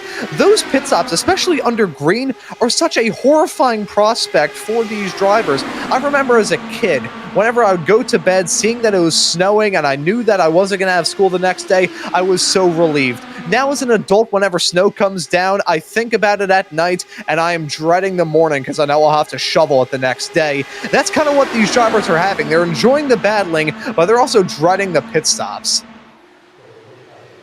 And not only do you have to shovel your snow out of the driveway, but then you have to drive to work in the snow, which don't even get me started. I just want to drive on some nice clean streets. I don't want to have to worry about drifting my Honda Accord through snow to get to class or get to work. Snow is really, at this point in our life, a pain. When you're in high school, you're in middle school, it's like, yay, it's snowing, I get school off tomorrow. But now it's just kind of there. It just kind of hurts you. I know that I think in a lot of places people are watching this from, they might not get snow very often. I don't know how much it snows in the UK. That's where our producer Howie is from.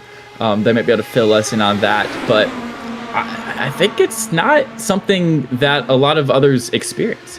But anyways, stop talking about snow, Lucas. There's a race going on. Strauss has now effectively taken the lead. He's got Roden F-Tank just behind him, who's having to serpentine around to kind of break that draft. Pim van Gastel still sitting comfortably in that 3rd position there with Andres Vinci, and Bittman waiting in the wings behind, closing out your top 5. Now, these drivers should also be coming down pit lane in just a couple of laps' time. They are on lap 38 of their stint now, and we are hitting that magic 40 lap to go number. So, at this point, if any driver comes down pit lane, they can pit and be good to the end of the race on fuel. Yeah, we've got a flurry of drivers breaking away and coming down into the pits. Callum Ford coming into the pits. Michael Deitch coming down pit lane. Brian Fiolis. All 3 drivers breaking away. Not really involved in this front pack fight per se, but it is letting us know that, hey, we're now finally in that pit window and these drivers are going to eyeball a call.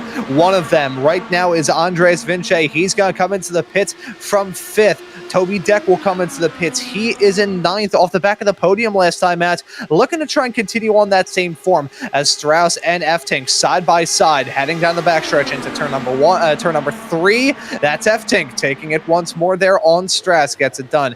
Easy peasy, beautiful breezy as it does it. Dan Ench also coming into pit lane here as well as a caution comes out. That changes it. Oh my Yeah, that is really, really game-changing because everybody that just came down pit lane, those last 2 to 3 laps, is really, really going to be hurt. That's Michael Deach, Brian Fiolis, and Callum Ford are going to be really hurt. And Vinci coming down pit lane himself just clips the grass through the apron. We talked about how smoothly those first round of green flag pit stops went. It looks like we cast or cursed it, Ron, because this time by the 85 is going to clip the grass just barely.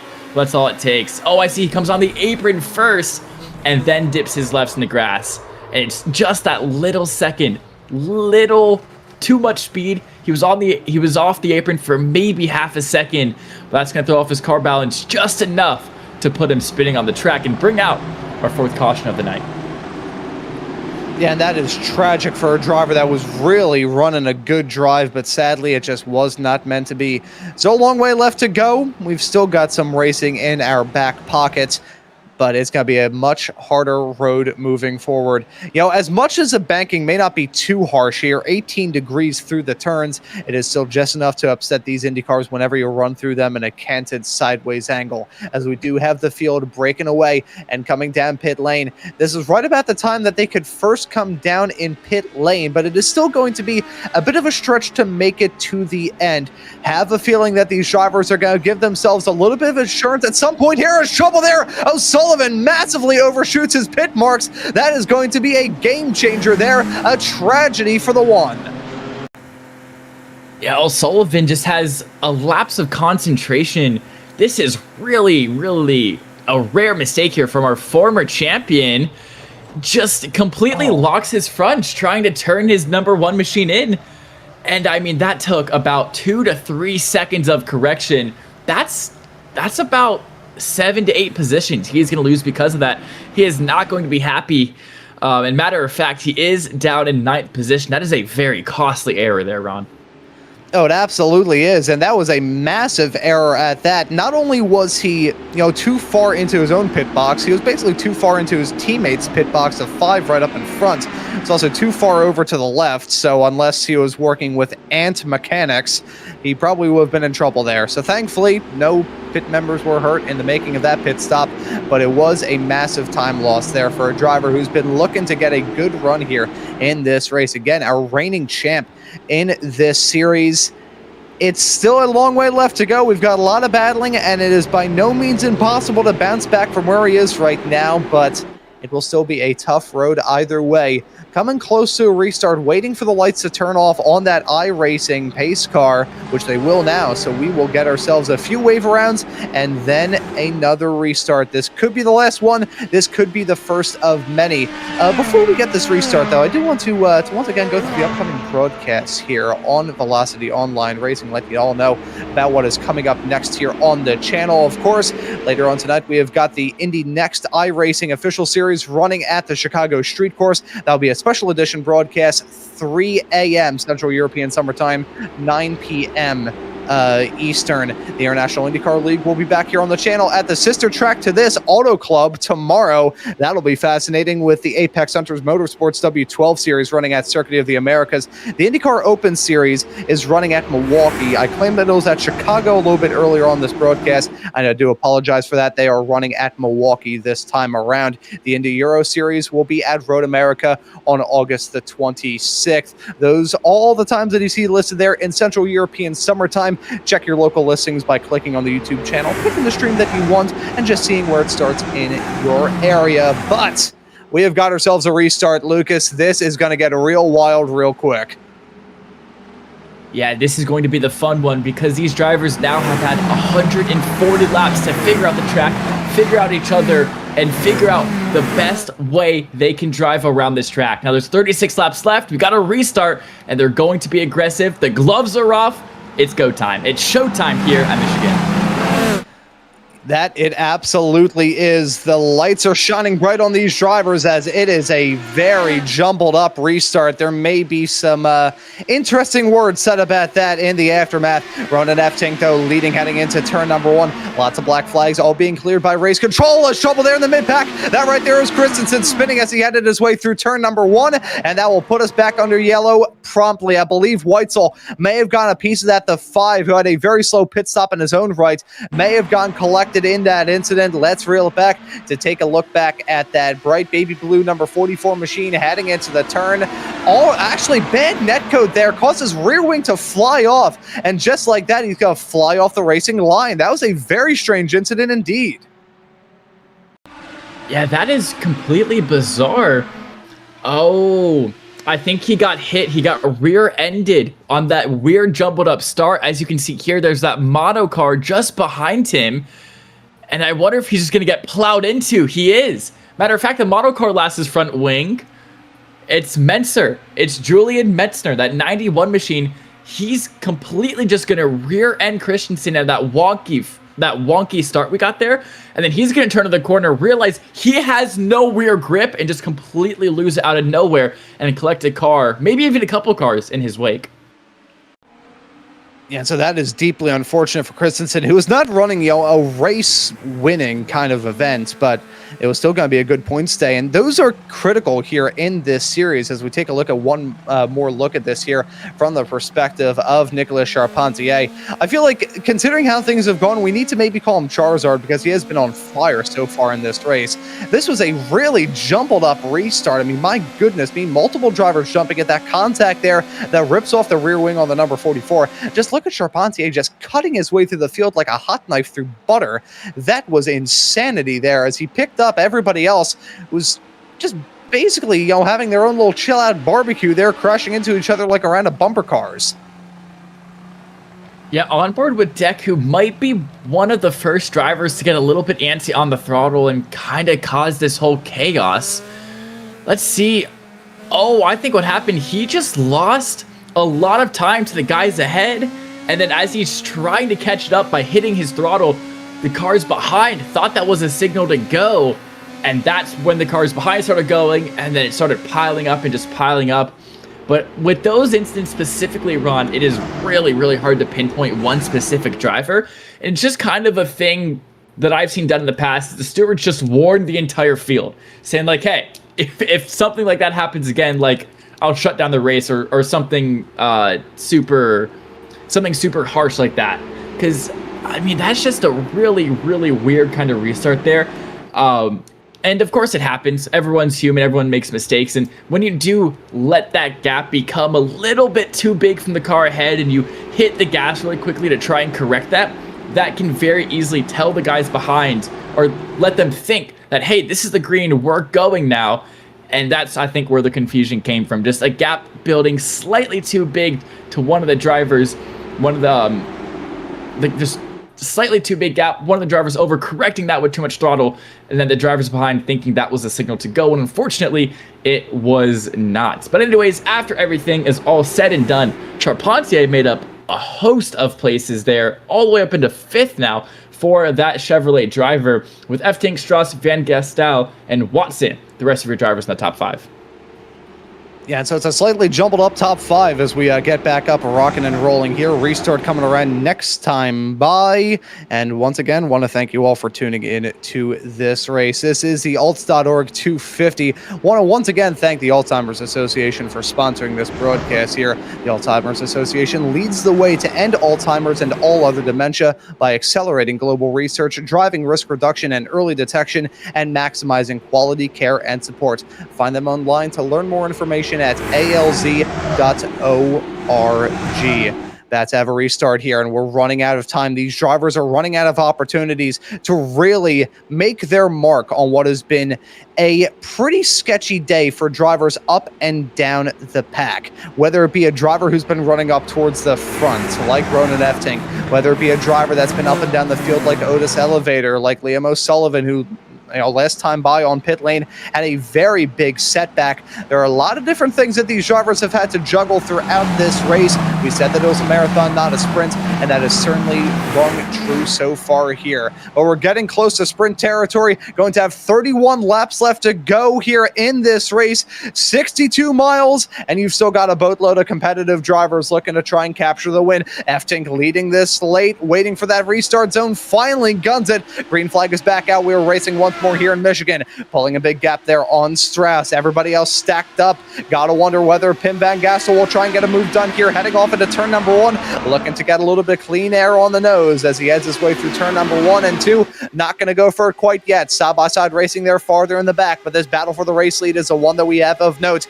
F-Tink still leading. I am shocked he didn't feel pressure, as instead it was Strauss. Instead of applying the pressure to F-Tink, he was having pressure applied to him from Van Gastel. That was a bit of a spook for him, and look at that pack. 5 cars covered by nothing as they come across the stripe to start the 30th from last lap. And here we go, side by side for the lead now as Matthias Strauss, he actually sends it in down the inside into first. Goes Strauss, that 28 machine. He's now got F-Tink. He's now got F-Tink for company behind him. He's going to send it right back up his inside. He's going to return the favor and take that position right back from the 28 machine. Further back, Van Gastel under attack now from Charpentier. They're going to be side by side. Watson's waiting in the wings just behind this battle. He's going to send it high, 3 wide now, down the front straight, across the stripe. They're perfectly even into turn 1. Who's going to back out? Who's going to stay in? It looks like Charpentier has the advantage running that inside line. Watson isn't able to hold on. He's going to file out. And your big winners, Van Gastel, we're hitting the wall behind. Little bit of chaos, and Watson still hasn't figured it out. He's trying to save it. He does. He ends up saving it, but he's finding himself 3 wide once again. From 5th to 7th now goes your 39 of James Watson. And I think there might have been contact. He's got Gastel in front of him. Oh, Charpentier! Once again, he's going to run up the track. And that's going to be another contact for the 19 machine. Yeah, at this point, for that number 19 of Charpentier, gotta wonder about the incident point violations here in this series. For those wondering, on iRacing, you get incident points every single time there's some sort of incident at there on the racetrack. Car contact can be upwards of 4 incident points. If you pick up 15 in one of these races, you pick up a penalty. It's a drive-through. It is a game ender. If you pick up a 21 incident point, if you pick those up throughout the race, you get flat-out disqualified. So these drivers who've been involved in incidents really have to handle the final 27 laps of this race with kid gloves, as we've got Matthias Strauss, F-Tink, and Van Gastel still battling hard. We saw them 3 wide as they headed their way into turn number 1, frantic battling as you usually expect here in this event. Matthias Strauss still holding on to that top spot there, leading on the bottom. Pied Piper of the field trying to hold off F-Tink, as F-Tink trying to hold off O'Sullivan. You know how I said that it wasn't too far away for him to make his way up from 9th. He's now 3 wide on the bottom for the race lead. F-Tink trying to hold it on, keep the momentum rocking and rolling there on the high side, sweeps his way around Strauss. Strauss now having to worry about Van Gastel, keeping him honest. O'Sullivan, though, still on the bottom, looking to win out in the drag race with himself and Roden F-Tink as they head their way down the back straightaway into turn number 3. This is where it could end in tears. These drivers, though, they're not even playing with fire. They're doing jumping jacks in front of a firing squad. O'Sullivan making a little bit of contact there with F-Tink, and a stall out on the momentum as he heads his way on the start-finish straightaway. That gives F-Tink the race lead once more. Strauss jumps his way up in a P2, at least as long as he can hold off Van Gastel. O'Sullivan now back to 4th, but he's picked up some company, and a lot of it still side by side. And O'Sullivan, after critically underestimating his speed coming into his pit box, he's already back up there and fighting for the top position once again in this race. The story as old as time, Rom. It's Roden F-Tink versus Liam O'Sullivan. They're 1-2 in this race right now. O'Sullivan's going to look high. Side by side now, the 1 of the 18 entering turn number 1.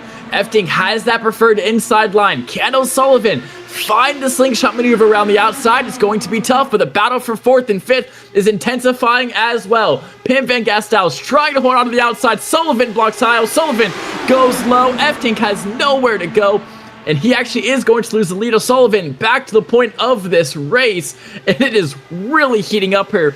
You can just tell that the 1 and the 18 are driving each other so aggressively right now. They're driving themselves crazy is what they are doing right now. These drivers are losing their marbles. Now, whether or not they'll lose any more if they do come to blows, we'll have to find out, as trouble there nearly ends in disaster farther in the back. These drivers are getting closer and closer to the sun and closer to disaster with every single side-by-side fight. Charpentier back up to form. I said this right as we had that restart and saw him cut his way through on the last go-round. He is really showing his own here in this race in that number 19 machine. The Frenchman, we should probably call him Charizard because much like a fire Pokemon, he has been on fire so far here tonight.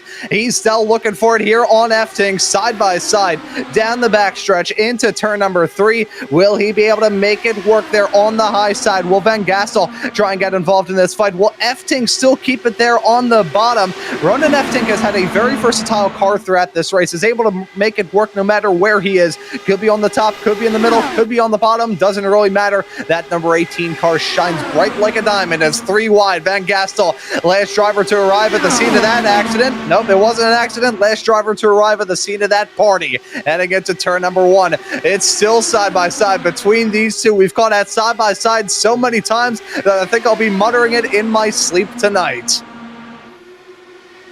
And O'Sullivan, after leading a couple laps of this race, has now dropped down to 6th position, which just shows you how quickly this race can go from great to just not so great, as he drops 5 positions in just 1 lap. You lose the tiniest bit of momentum on that inside line, and you can get completely pummeled by drivers riding that high side line all the way around the track. With an inside line, I can't lie, Ron, it is absolutely gold. As you can see, Ronan Efting right now, he is just holding that inside line as tightly as he possibly can, holding on to it like a candy, or like a baby holding on to candy, as he does not want to let any driver to his left side, because if a driver can get under him, they can go for the overtake. But if Ronan Efting just holds that inside line, holds that yellow, nobody can get under him, and it makes passing him almost completely impossible. As you see, Charpentier, he's trying to make a move around the outside, as we're getting really, really antsy in the background there. But Charpentier, he just can't find it. That outside line just isn't as strong as it is, unfortunately. And O'Sullivan is back to fighting for it as well. O'Sullivan found a small window of opportunity, stuck his hand in and tried to pry that window open. It worked. He's now been able to jump up into the race lead as 3 wide right behind, 4 wide right behind that. This could easily end in tears, but these drivers keep it smooth at least midway through the turn. Still smooth on exits. O'Sullivan the leader. Charpentier still side by side with him, and keep an eye on that top side. Really gaining momentum right there is Watson. I haven't really talked about that driver so far here in this race, but it's been a fantastic run for James Watson there in that number 39 machine. Looking to peak at the right time. The driver representing St. Helena.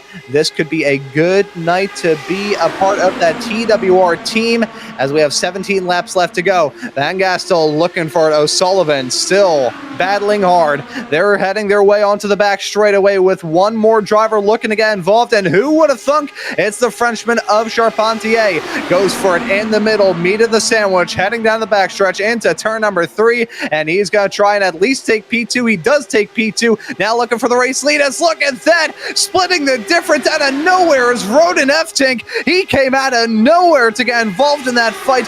Found an even smaller window of opportunity than O'Sullivan found a few laps ago, and still made it work. Now Watson's punching out into P3. Again, the move done on Charpentier. This is brilliant racing as we get into the final few laps of this race.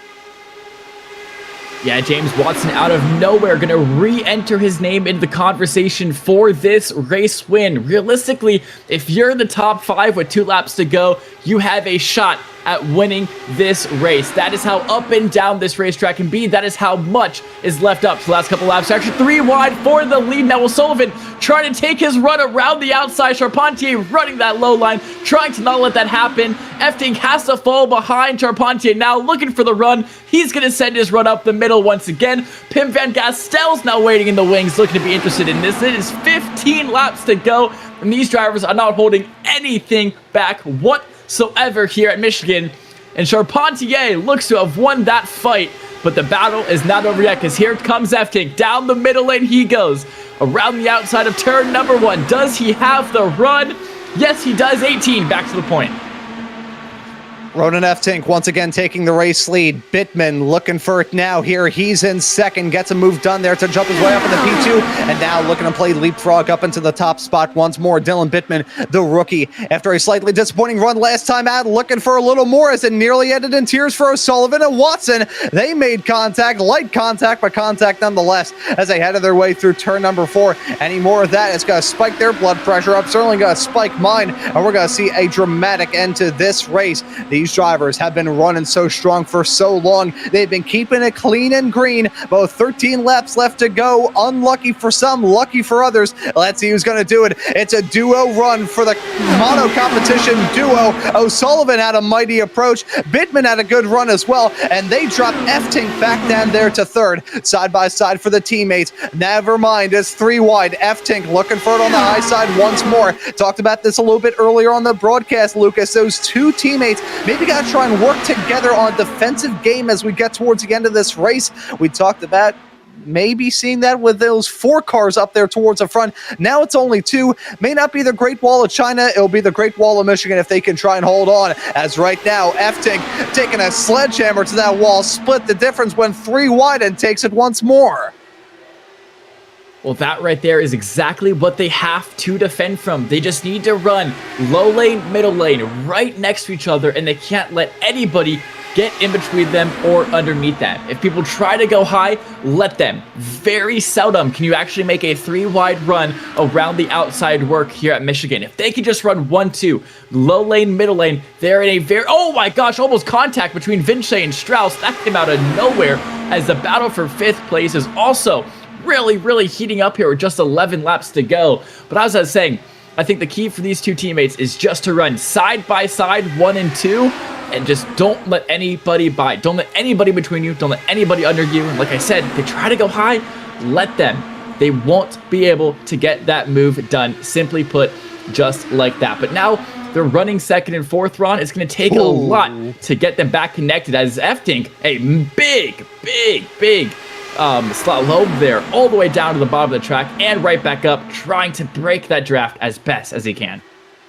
Fanning out of turn number 2. They're not going to do it at turn number 4 with 9 laps now left to go. And looking for the punch. That right there is Bittman, the rookie, looking for it. He got P2, now looking for the race lead around the outside of Ronan F-Tink. He's got his teammate Liam O'Sullivan, your reigning champ here in the VOR IndyCar Series, looking to try and get win number 1 here in season number 16. But we still have to wait to see whether or not he'll peak at the right time. Right now, these drivers putting on a brilliant show as Watson going to try and show a strength of force. 3 wide as we had our way through turn number 3 and 4. Thought that he was going to have a shot at the race lead. Instead, he gets shuffled back down to 4th. O'Sullivan jumps up into 2nd. He's now looking for the lead. It's thousands, it's inches, it's contact. Heading into turn number 1, F-Tink and O'Sullivan nearly come to blows. Any more close calls like that, and these drivers are going to end their race in an unrecognizable pile of carbon fiber pulp. 5 cars covered by nothing as they head their way down the back straightaway once more.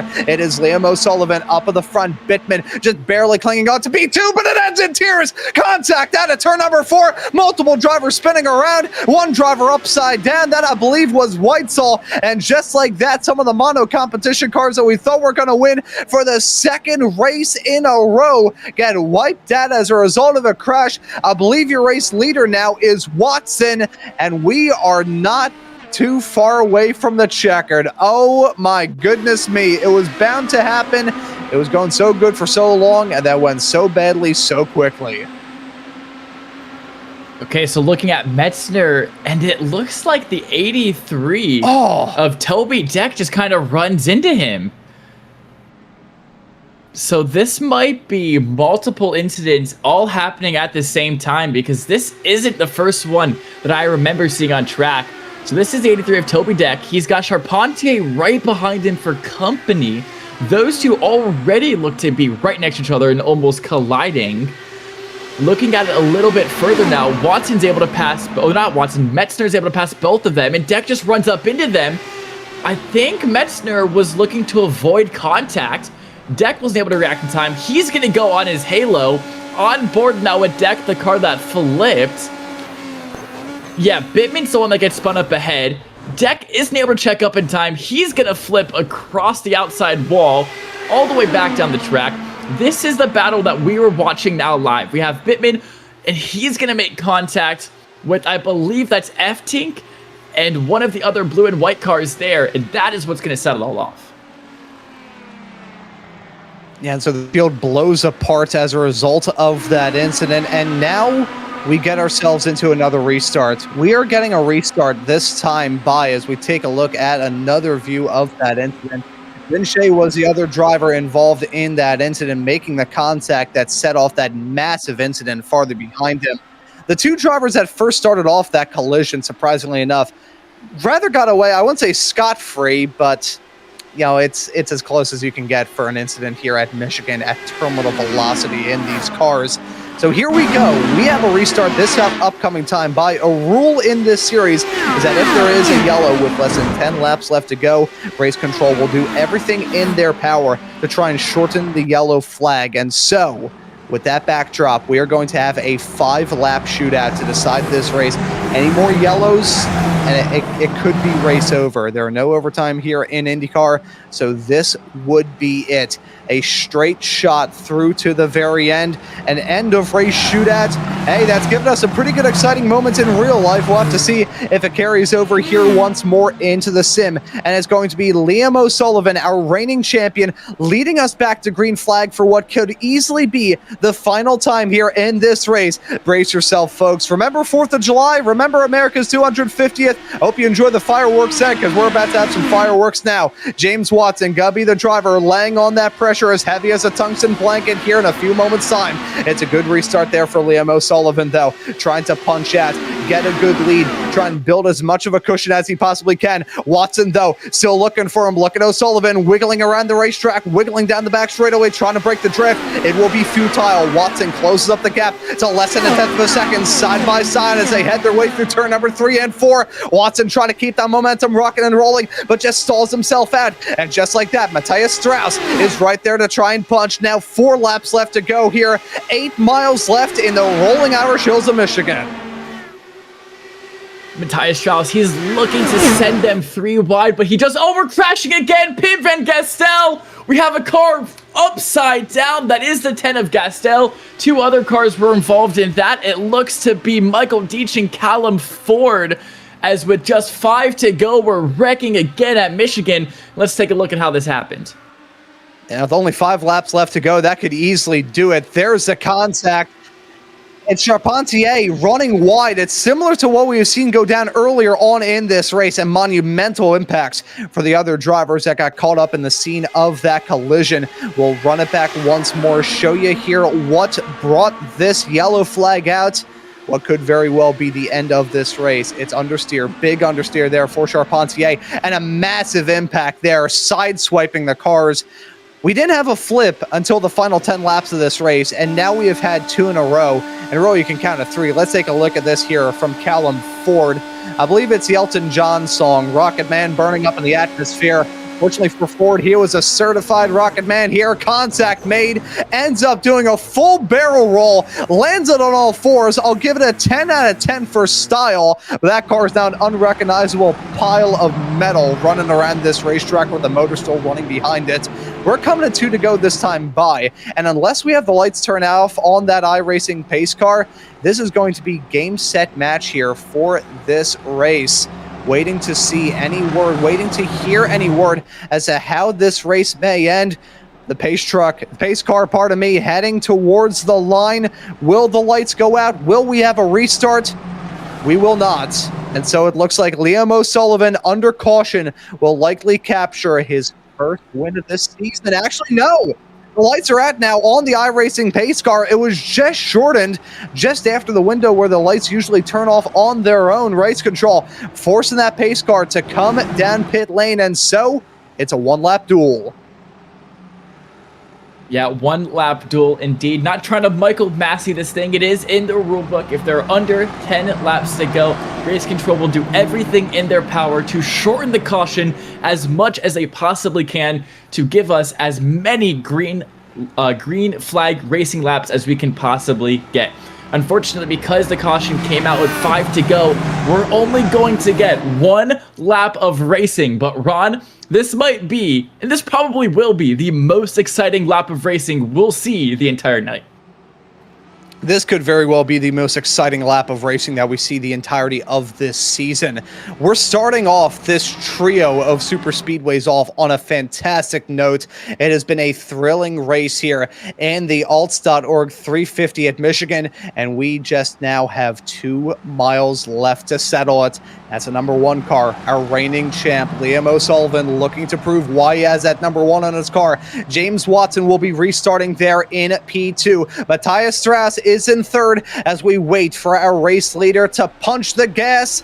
There's over 10,000 feet left to go here in this race, but it's only one that matters here. It's the pedal. Liam O'Sullivan guns it here as we head our way down into turn number 1 and 2. It's O'Sullivan leading side by side there in the fight for P3. That's going to take those 2 drivers out of it just like that. Losing it big time is Strauss. He's going to wreck. Another driver flips up into the catch fence. That's Charpentier. Up in the front, though. Up in the front. Watson trying to get it done on O'Sullivan side by side as they head their way through turn number 3 and 4. O'Sullivan thought he could have had a dream scenario here in this race. Watson looking to peak at the right time. Side by side as they head their way to the stripe. Watson wins it by 13 thousandths of a second. 350 miles comes down to the final 2, and it's James Watson winning over your reigning champ in a dramatic last lap duel.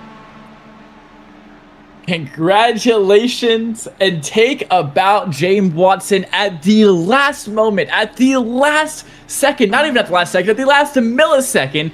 The 39 machine's able to pull out to that outside line and win it by just 14 thousandths of a second here. Take a photo of that. That is the textbook definition of a photo finish. And Roden F-Tank following just 2 tenths behind in 3rd place. Wow, what a finish here tonight. Yeah, I said there were about 5,000 feet left as we got towards that final restart, but it was only 3 feet that mattered between your top 2 at the end of a thrilling second round here of the Velocity Online Racing IndyCar Series. Folks, you were just treated to one of the best finishes that I have ever gotten the opportunity to see as we take a look at the incident that ended Matthias Strauss's race, as well as the race of Charpentier. He was a driver collected in that flipping and twirling through the air. He got disqualified there right at the very end, as here was a move from Watson getting the draft there, ducking up to the high side. It's a classic Indy Racing League style finish here at Michigan as they headed their way towards the line, and there it is. There it is. O'Sullivan missing out on his first win here this season. It was feet, but it may as well felt like a half a millimeter. Yeah, those close losses hurt so much here, especially after 250 laps or after 175 laps, and you are one of the quickest drivers on the day. Losing out like that at the end of the day can feel so heartbreaking, but I mean, it was just brilliantly driven there by James Watson to get that win at the end of the day. On board now with Charpentier, absolutely nowhere to go. And Ron, as you mentioned, as soon as that 4X went through, he went over the 21 allotted incident points and instantly disqualified, as you'll see iRacing take him out of the service right then and there, because I mean, Charpentier has had his decent amount of incidents this race. I think that was his 3rd one, but all eyes right now are not on the 19. No, they're on the 39 right here. James Watson is your winner. Yeah, and it is James Watson getting the victory by a matter of inches at the end of 350 miles. It's Liam O'Sullivan ending up directly behind there in P2. So close, yet so far away for your reigning champ. Ronan F-Tank, who is one of the strongest cars throughout the entirety of the race. He comes home in a pretty stout P3. Unfortunately, did not have a chance to fight there for the win right there at the end. Julian Metzner ends up finishing this race in 4th in the number 91 machine. P5 at the end of the day will go to Alexander Weitzel. Dan Ensch will be in P6. Brian Fiolis comes across the stripe in 7th. Dylan Bittman is in 8th. Matthias Strauss and Nicolas Charpentier complete your top 10, although it should be noted Charpentier, as a result of that incident, I believe was disqualified because of incident points. So he'll very likely he will go back to the end of the lap. So I believe that will actually hold there. So it will be P10 for Charpentier there at the end of this race. I apologize there for the misstatement. We'll take a look at the tail end of your field. Many of these racers ran into difficulties. Callum Ford, who pulled off a barrel roll on his way to being 11th at the end of this race. Pim Van Gastel, who I think would have had a real good shot to win if he had the chance to be there at the end. Unfortunately, he didn't. He ends up in 12th. So to the case of Michael Deach, who was ping-ponging his way through the field in 13th. Toby Deck in 14th place. Andres Vinci will be in P15. John Christensen in 16th. Amon Lal in 17th place. A pretty heartbreaking race after his win last time out on the streets of St. Petersburg, Florida. Adam Williams ends up in 18th. Katie Pollock is in 19th place. Sebastian Kinder comes across a stripe there in 20th. And rounding out your field here in tonight's race is going to be your 21st classified driver of Julian Altena after an early incident there. But now we can move off into the interviews, and I am excited to get these up and rolling. This is going to be fun. I want to start by having a chat with our race winner. A brilliant drive for James Watson to grab the victory here. James Watson now joining us here in the broadcast booth. James, welcome in. Congratulations on getting the literal nose out there at the end of a thrilling race and a thrilling finish. Before I ask you about the race as a whole, I want to ask you about that final lap duel. You know, when I saw that, at first I was bummed because I'm like, man, we're gonna end under caution. I was so close, but then hold on, we're gonna get a one-lap shootout. I'm like, this might have just fallen into my lap because I know, especially on big pack race tracks like this, that it's such an advantage being in P2. And I've been in a lot of races at this track in Lotus 79 leagues, and I've won a couple times on that exact fashion, holding that kind of middle second line on the outside of someone coming to the checkered and having that little bit of momentum from the higher line just put me barely ahead at the line. So I just got as far alongside as I could, held onto the hybrid, and as soon as I was able to go straight off the corner, I just slammed the button down and prayed, and thank God had enough speed at the end. Yeah, and it was a speedy race. We talk about Michigan, the speeds are high, the tension is high along with it. And I just want to ask you about how it was trying to manage what was a pretty frantic race from start to finish. Yeah, it was weird. It was kind of like a hybrid race, essentially. Like, we were all packed up, but it wasn't like, flat out brain dead pack. You just kind of had to work with the car and, actually lit off entering the corner. Like, for the most part, it was outside lane dominant. Like, you saw everyone up there running towards the top. So it was just, trying to keep as high as you could and making sure you're not letting people by and trying to maximize every run you could. The slide job and the ability to do said slide job was a skill that you very much needed tonight, and it worked out a few times for me, thankfully, and was just able to keep picking them off one by one. Well, I'll tell you what, to start off this little trio of super speedway races that we have here this season, that's a pretty good note to start off on. Next time out here in this series on September the 12th, we're going to be heading to Kansas Speedway, another super speedway race that has unfortunately fallen off of the IndyCar schedule over the past few decades. What are your thoughts heading there in a few weeks' time? I think it's probably, I don't know. Kansas seems to go either way. It really just depends on the track conditions and the setup we have. Like, there's been times where it's been a full brain dead pack race, and other times where it's much more having to manage your stuff and track position and claw any clean air that you can. So I really don't know what to expect, and I can really say that about any oval on the schedule. Really, this car is so setup dependent, so it all depends on if you like the setup or if you don't. Yeah, so it's going to be real interesting. That's another wrench thrown in the works about this series. Those fixed setups and trying to get on top of them could be like, wrestling a bear in some occasions. But James, before we let you go and celebrate this race win here, we'll let you give any thank yous or shout outs. Yeah, this one feels good. I was a part of VOR during the early days, like the real early days in like 2020, 2021, and there was a couple times that I came close. There was one Nashville race like 4 years ago that I dominated, but just barely got past in the closing laps, and that stung because I thought that was going to be my only opportunity to win in this series, because I really don't get a whole lot of opportunities to actually win anything in this car. So I just couldn't believe it. I gotta thank God for all the good breaks I needed with being one lap shootout in P2, avoiding that wreck there at the end and getting P2 because of that.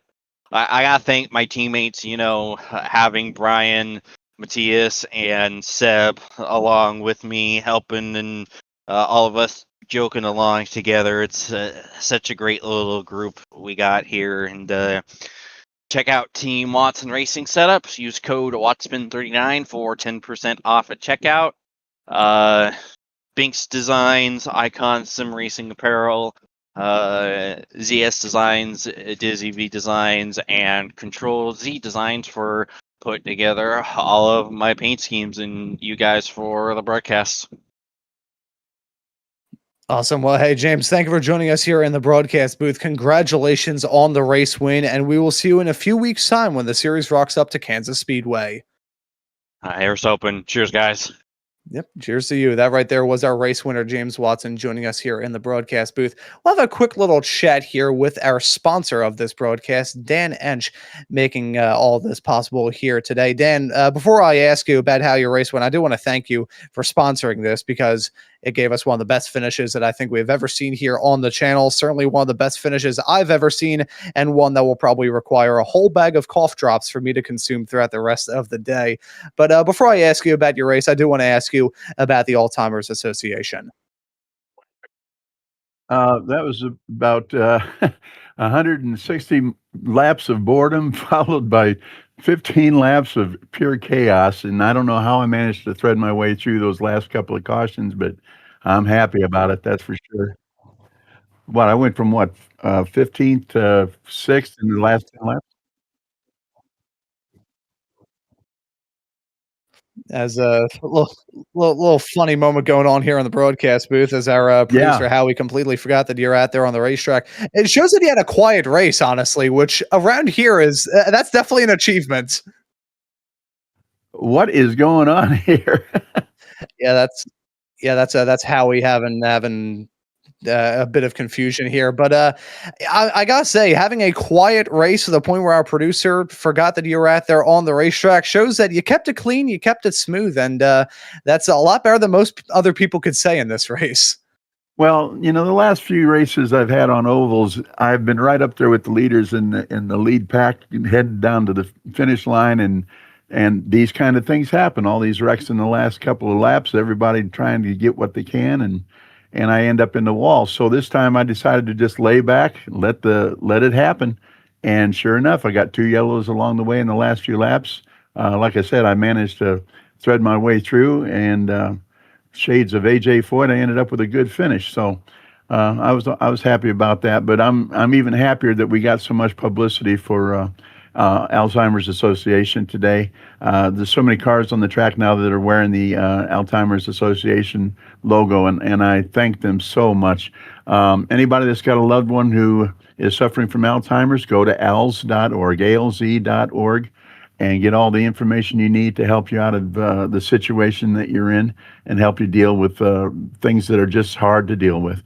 But I appreciate everybody doing that for us and getting a little extra publicity for alz.org. Yeah, it's really good to not only see a great race like that, but also be here seeing a wonderful cause get supported. But Dan, I do want to ask you about the next race of the season at Kansas Speedway in a few weeks' time. We're going from one high-speed oval to another. What are your thoughts heading there? Well, there's no comparison between the two tracks, actually, when you're out running around on them. The 1.5 miles at Kansas, high banked, and a little bit higher speeds than you would expect for a 1.5 mile oval, and that's what makes it more difficult, I think, than even Michigan. I will say one thing. I've gone to see several races from that track back when the Indy cars were running there. And boy, that track was built for the fans. You've got elevators up and stairs coming down, and you don't have to breathe hard. And I love that place. I really do. But we've seen some fine races there. I've been involved in a couple of fine racing incidents on iRacing there, and I can't wait to get back to it. I think it's a great venue. It'll be a real exciting race here coming up in a few weeks' time. But Dan, thank you for joining us here in the broadcast booth. Thank you for sponsoring this event. And we look forward to seeing you out there on the racetrack in a couple of weeks' time. Looking forward to watching this one. You guys do a great job, and I can't wait to sit down and watch it. Awesome. Thank you for the kind words there, Dan. And sorry if Howie gave you a little bit of a migraine headache there in the broadcast booth, as Howie forgot what cars were out there on the track. Sorry, that was me. And Howie. Hey, Dan, thank you for joining Howie, us. that's what he does. You know how it is. I've worked with Howie long enough. I've given Howie more migraines than Howie has given me migraines. It's a symbiotic relationship. I guarantee you there's four empty wine boxes sitting next to him right now. Yeah, with how much I was shouting, with how much I was shouting at the end of this race, with how close of a finish it is, I think I'm only going to be on cough drops for the next few days. Dan, thank you for joining us. I'm just kidding you, Howie. Howie, I'm just kidding you. I know you're just into drugs. Oh boy, Dan, thank you for joining us, and thank you for sponsoring this event. Well done on the P6. Thank you. And that right there was Dan Ench, sponsor of this race. Lucas, I will pass the mic off to you now to have a chat with the rest of our podium, starting off with a man who came so close to getting the win, that being Liam O'Sullivan. Lucas, the mic is yours. Yes, thank you very much, Ron, and welcome to the booth, Liam O'Sullivan. At the end of the day, it was just 14 milliseconds, but I feel like it felt much closer than that. Talk us through that last lap and the nerves going into it after the caution, and just kind of those last final seconds as well. Yeah, I mean, what's 170, penultimate caution came, and I thought, well, the track position with 5 to go, by the time you restart, it takes sort of 2-3 laps to get everyone back in a pack. And I just thought, well, I think out in front, you're better off just staying there. I had the track position. So that last caution there really helped me to just solidify that. So then it was going to be the 1-lap dash. And yeah, I tried to go early, just thinking, well, I can get, if James is still not quite by me by the back straight, I can get the dirty air on his front wing in 3 and 4, and then it's job done. But it's a difficult position to be there first going on. You've seen it all throughout the race. The leader in first is not the leader probably by the end of the first lap of a restart. It's you are a bit of a sitting duck. James reacted really well to me on that restart, and I tried to make it as difficult as I could for him. I had a whole hybrid saved coming out of 4, but it just wasn't enough. You say it, 14 thousandths is, in the grand scheme of things, not a lot, and it could have gone either way. I think there was a time coming out of 4 I was slightly ahead, and then Eastside drafted back ahead. And their margins at the end of the day, I'm attempting to back up my championship from last season. Second is a great result at a track which is going to be the most chaotic on the season. I think we go forward to Kansas as a great start to my season. Yeah, and I saw you guys, you at Mono Competition, having a lot of almost like team games. We saw it happen with Bittman. We saw it happen with Metzner and some other guys as well from your team. So talk us through, what was your guys' plan as a team coming into this race? The biggest thing is strength in numbers coming into a race like this. Team 4, they have 4 cars. We are 5. And when you get a Team Watson of, I believe, 3, you've got to use your numbers effectively. We wanted to control the race from the outset and focus on, we practiced that swap draft. On Monday, we had a session all running together. And the thing is, 3 of these guys, it's basically one of their first times to experience on a track like this, let alone an oval race. For some of them, first time. And they've done so well. I'm at the end of it, while I've got second, I'm impressed with how they've done. And it's positives to take to Kansas. But I think as a team, we worked better than anyone. I think we controlled the race for largely most the first sort of 3 quarters, and then we had carnage near the end, but all the guys stayed in it, and their efforts, I think, for everyone to see, competent and really well done to everybody. Yeah, and do you have any sponsors or people you'd like to thank or shout out before I send you off? Firstly, teammates. I think it's difficult to be at the front of a race like this without having people like Dylan, having people like Adam, Alex and obviously Julian there, who are all trying to learn and be at the front of a race like that to help you control and run your own pace and get the fuel number you want. It's so important. And that has led to the result, I believe, of some of the team. Secondly, I mean, TS Sim Shop sponsor the team name, but we have so many wonderful sponsors on the car it's why it got me excited to come on board with this team from being with VOR last season, sorry. And the people working with, as you can see, we've made great progress already, and we look to continue it into Kansas. So everyone on the team has done an amazing job, and it's a good start to the championship after a disappointing St. Pete, where we didn't get the result we wanted, but had the pace. So we'll look to push on to Kansas, and then Indy's the next big one.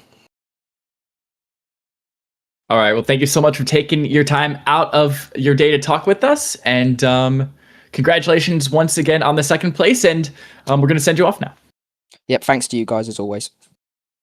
All right. Thank you so much, Liam. And now we'll bring up our third place finisher, rounding out our podium for Buckley Do Alternate Autosports. Going to be Roden Eftink, our 18 machine, third place finisher of our Michigan race here today. And Eftink, you had a really good race. You're at the front for most of it, and then you had that contact with about 8 laps to go with Vince and Deck. Kind of talk us through kind of how that maybe killed your momentum, killed your mental, and kind of then your race after that as well. Yeah, well, did I have an incident with Vince? I thought it was with Liam that I got damaged from that.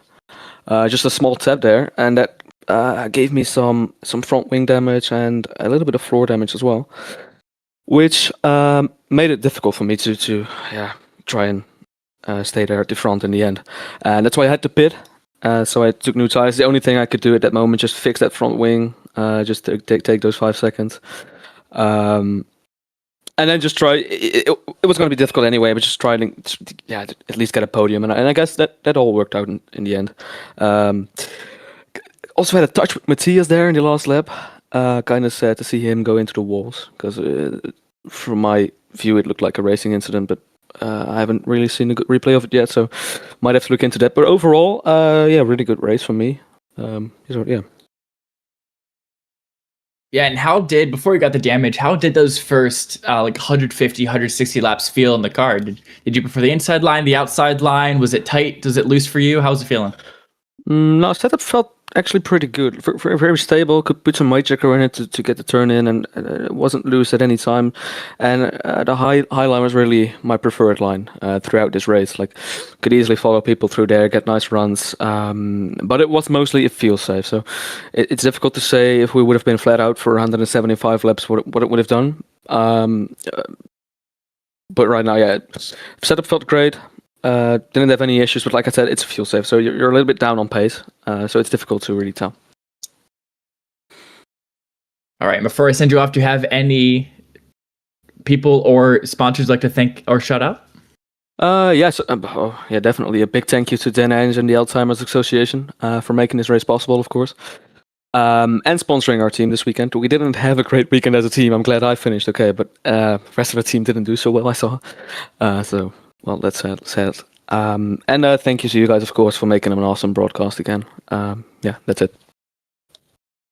All right. Thank you so much for joining us and taking the time out of your day to talk with us. And we'll send you off. And congratulations again on the podium. Yes, thanks a lot, guys. All right. Thank you so much, F-Tank, for talking with us. Now give it back to you, Ron, to close us out.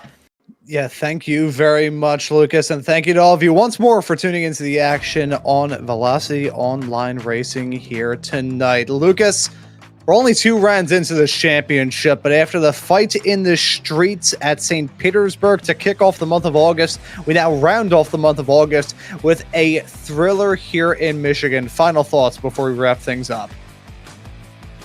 I mean, just what a phenomenal race. I came into this race knowing we're going to have a super close finish. It's always what Michigan provides here in this IndyCar. And Ron, I just can't wait for Kansas. Oh, absolutely. And folks, we still have a lot of actions to look forward to here on Velocity Online Racing week in and week out. Of course, next round of the championship is at Kansas Speedway on September the 12th here of 2026. That'll be round number 3 of season 16 of this fantastic championship, and a fantastic season that is just now in the early stages. 2 races down, 5 more still left to go, and we have got ourselves a brilliant and epic fight as we get towards that season finale here in a few months' time. But as for this broadcast here today for round number 2 of this Velocity Online Racing IndyCar Series season, that will just about do it. So for myself, Ron Maunz, Lucas Moody joining me in the commentary booth, Howie Burroughs working on the cameras and the graphics and the virtual production hauler, and all of the folks here making these broadcasts possible, I say thank you all so much for tuning into the action here on Velocity Online Racing tonight, and we hope to see you all wherever it is in the not-too-distant future.